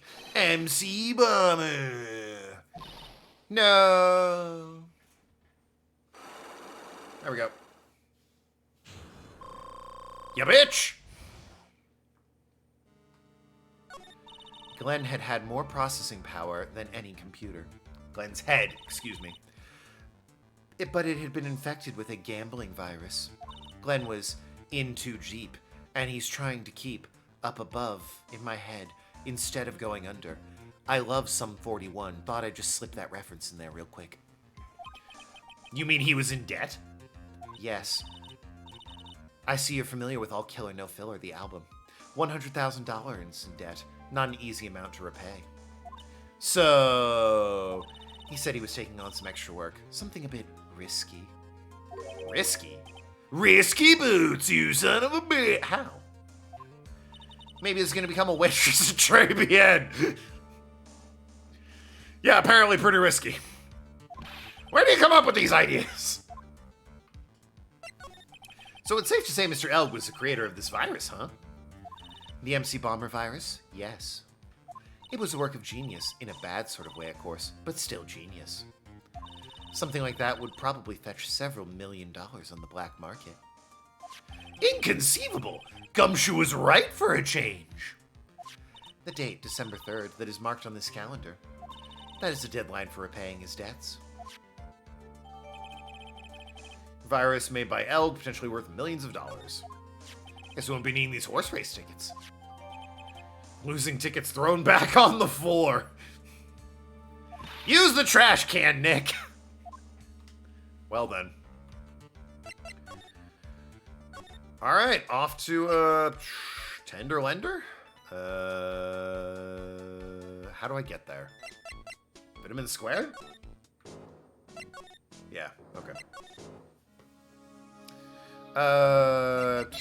Take that! Alright, now then, check the guide for this. Anyway, ahem. Oh, I need to present the wrong thing to her for the achievement. Now that I'm here, I can just do that. Okay.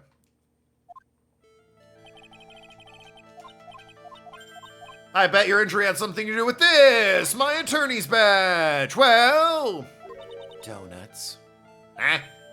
I baked them myself. Homemade donuts. Have one. What's inside? Jam and... Sorry, I didn't quite catch that.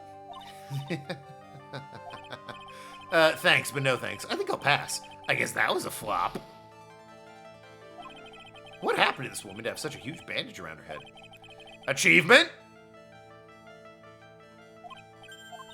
Thank you. A little late on that. Anyway, it's this repair bill. I have a car repair bill here. Oh, we did this already. Oh, shit! Gotta turn this in. Yeah, look at all those quests I have completed. Hell yeah. I redeem some of these. Turn quests in. Beautiful. How many points do I have? I've got 270. Jesus, that's a lot of points, actually. I have 3793. Huh. Anyway. Back to Phoenix Wright. Ahem. This bill is made out to the Cadaverinis. Yes, it is. Oh, we read this already. My relationship with the Cadaverinis is very strong, and here's why. This guy! I know exactly who you are. Viola Cadaverini. You sustained that injury in a traffic accident, didn't you? Got her. It happened 4 months ago.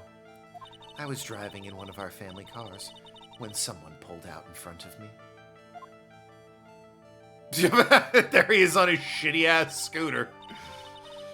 It was a motorbike or something like that.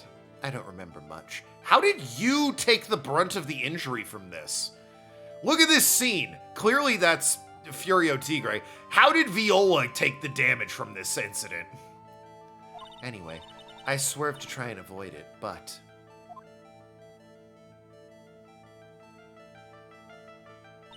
I took a blow to the head. A bad one. I guess when she swerved. Yeah, I can imagine. So what happened to the person on the bike? I'm guessing they didn't get away with injuring the Viola Cadaverini, right? Slammed a head into the wheel. Well, that's what airbags are for, but she might have swerved and hit like a wall or something, a rock, a tree. I don't know what happened to them. Oh, she doesn't know it was El Furio Tigre who did it. I mean, neither should we, but we saw the flashback, so. They ran away, or so I heard. Ran away? If they'd stayed, I'd have... Is it possible? Could the person who committed the hit and run have been... Whoop-ha! It was this man, wasn't it? He was the cause of your accident. It wasn't Don Tigre. I refuse to believe it. You gotta feel bad for Viola to a degree. She just wants, you know, someone in her life. Makes her happy. And she's stuck with this asshole. We collided. She's also a murderer, though, so maybe don't feel too bad for her. The motorbike in my car. But Don Tigre isn't injured at all, is he? It was the tiger who caused Viola to crash. I can feel it. Plus, one of her locks just broke, so she must suspect it was him, too. I'm sorry, Miss Cadaverini, but I have proof that the tiger was involved in a traffic accident on his bike. It's his shitty bike, I assume. Yeah.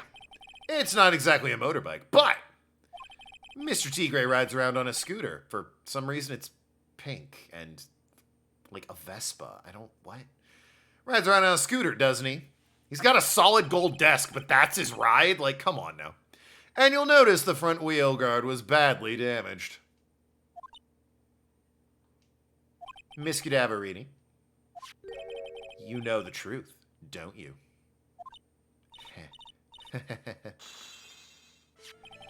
The repair bill was paid by Furio Tigre.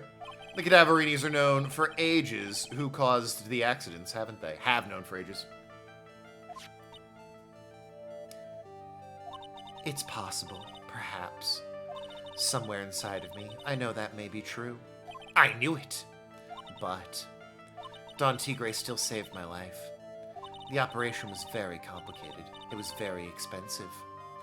How much are we talking? Very, very, very expensive. She seems kind of hesitant about giving me an actual figure. I should back off. Well, anyway, it was the tiger who paid for it, right? After I recovered, Don Tigre told me. He said he paid for the operation because he cared about me. I believe him. Really? But do you honestly believe that to be true? Do you want to know what I think? I think the reason he paid for the operation wasn't because of you, but someone else. Your old man! Old man! Perhaps I shouldn't be saying this, but your grandfather, Bruto Cadaverini, controls a lot of dubious cash, right? And yours beloved pride and joy. Sure, I don't know exactly how much the operation cost, but if you weren't the granddaughter of Mr. Cadaverini, do you think Mr. Tigre would have paid the money? Whoa! Damn. That's a pricey operation. Million big ones. All right, we're going to wrap up talking with Viola here, and then that's going to be the stream. Maybe his first ever big purchase, and he's emotionally attached to, or it's a stupid amount of debt for the flashy shit he owes. Oh. Like, he bought a gold desk so he couldn't afford a real car, so he got a shitty pink Vespa. Honestly, it looks like something that, I could see Armstrong riding around on it. Oh, what do you want to bet he took it from Armstrong? Like, that was Armstrong's, and he's like, all right, I'm going to collect on my debt. And he took the scooter from him. And Armstrong's like, no, maybe living at scooter, no. That's how that went. And then they made love on the scooter. And with a tearful goodbye, he rode off into the sunset. Sorry, what am I on about? 4 months ago, I was in a traffic accident. That's why I needed the operation.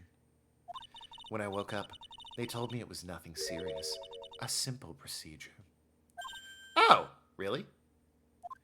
Well, I guess if she's recovered in 4 months, it couldn't have been too big. They said the operation cost $1 million. $1 million bucks! I think you're basically at the end of the investigation at this point. Yeah, looking at this, I moved to Tribulations. That's that, really. Or no, yeah, Vitamin Square, then Tribulations, and then it's part 4. All right, I'll wrap this day up, and then I'll be done. My grandfather ordered Don Tigre to pay $1 million in compensation. Compensation, huh? It's underworld lingo for paying money to settle a score.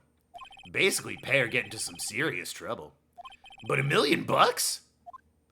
This has to be related to our poisoning case somehow. Well, I mean, that virus, huh? I wanted to believe him. I wanted to trust what Don Tigre said. He said it had nothing to do with my grandfather being Bruto Cadaverini. I wanted to believe he helped me because he cared about me, not about my grandfather. Aww. You have definitely killed people, but I do feel a little bit bad for you. Because you remind me of my wife in the way that you've definitely killed people. And I think you're a little bit cute, so. But I knew that wasn't really true. That being said, the man my wife is with, that being me in this scenario, definitely loves her for her. Want that on record. Close to the end of the investigation. There physically isn't much left. Yeah, I'm looking at the guide. I think after compensation, I just go to Tribulations and then I'm done. Wow, I'm so sorry. What he did to get the money was evil.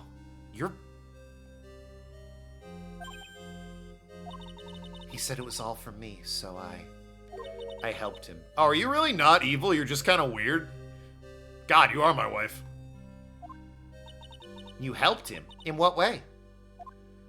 Here, take these. What are these? Medical papers? I'm Bruto Cadaverini's granddaughter. He had to pay compensation. He was made an offer. He simply couldn't refuse.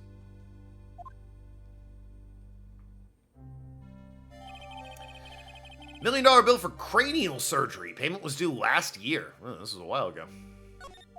Wow, I feel so bad for Viola. It's inexcusable. Huh? There are two things I consider inexcusable. Poisoning and betrayal. I wonder why. Only a coward would hurt people using either of those tactics. I mean, isn't murder kind of a betrayal in some way? Because the person you kill, I assume, is trusting you not to kill them. So, yeah. Is everything all right, Nick? We should get going. Right after we finish our espresso. Yeah. I won't need to convince Viola of anything else, so I guess I can get rid of this. I mean, that might be important. It shows motive. Okay, never mind. Vitamin Square. Très bien. Yep.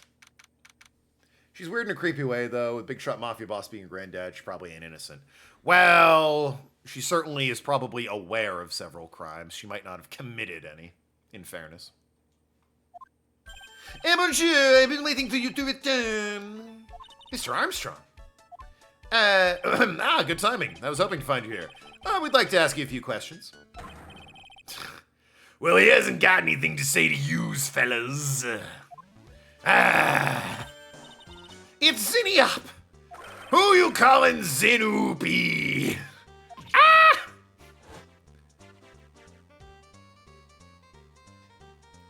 Come out from under the table already, Maya.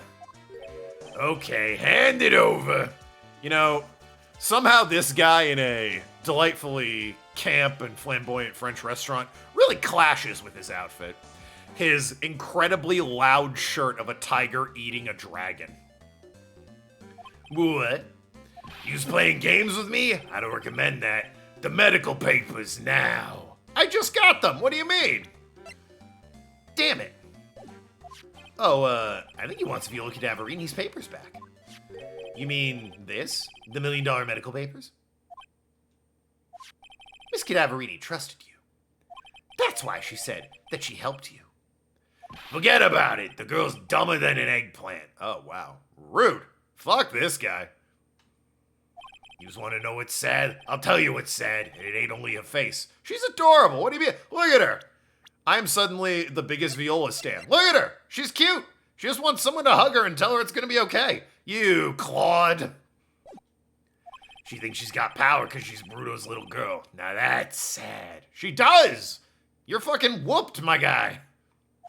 I can't let you have these... I can't let you have these papers.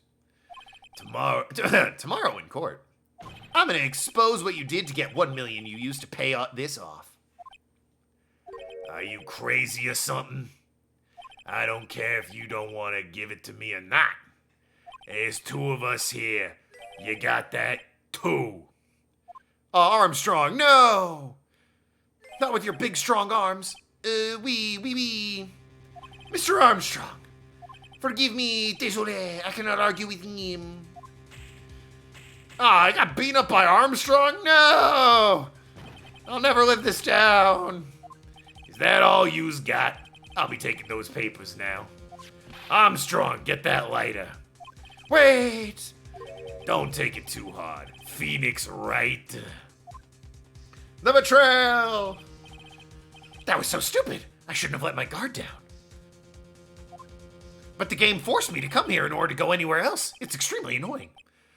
Those medical papers were vital evidence. Gumshoe! Hold it, pal. Detective Gumshoe? Detective? You think you're gonna stop me, copper? Beat it! Grrr. Whoa. Come on, Gumshoe, keep it together. You guys, get out of here. Leave this guy to me. Hell yeah, Gumshoe!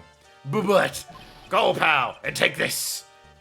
If you get hurt, who's gonna look after Maggie, huh? Gumshoe. All right, thanks, Gumshoe.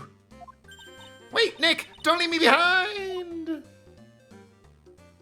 Hell yeah! Isn't that like twice now he's done that? 3 if you count the time he got shot. Yes, killer timing for a change. Nice, saved you from the mafia in the movie theater in the first game. And, like, he raced to the courthouse and got hit by a car in the second game. He saved Phoenix from mobsters? Yeah, specifically from mobsters is the second time. If you count him getting in a car accident trying to race to the courthouse to save Maya, third time.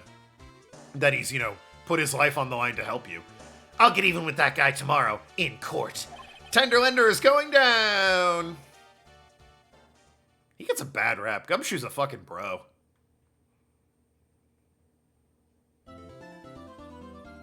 He has our back. Yeah, literally no one else does.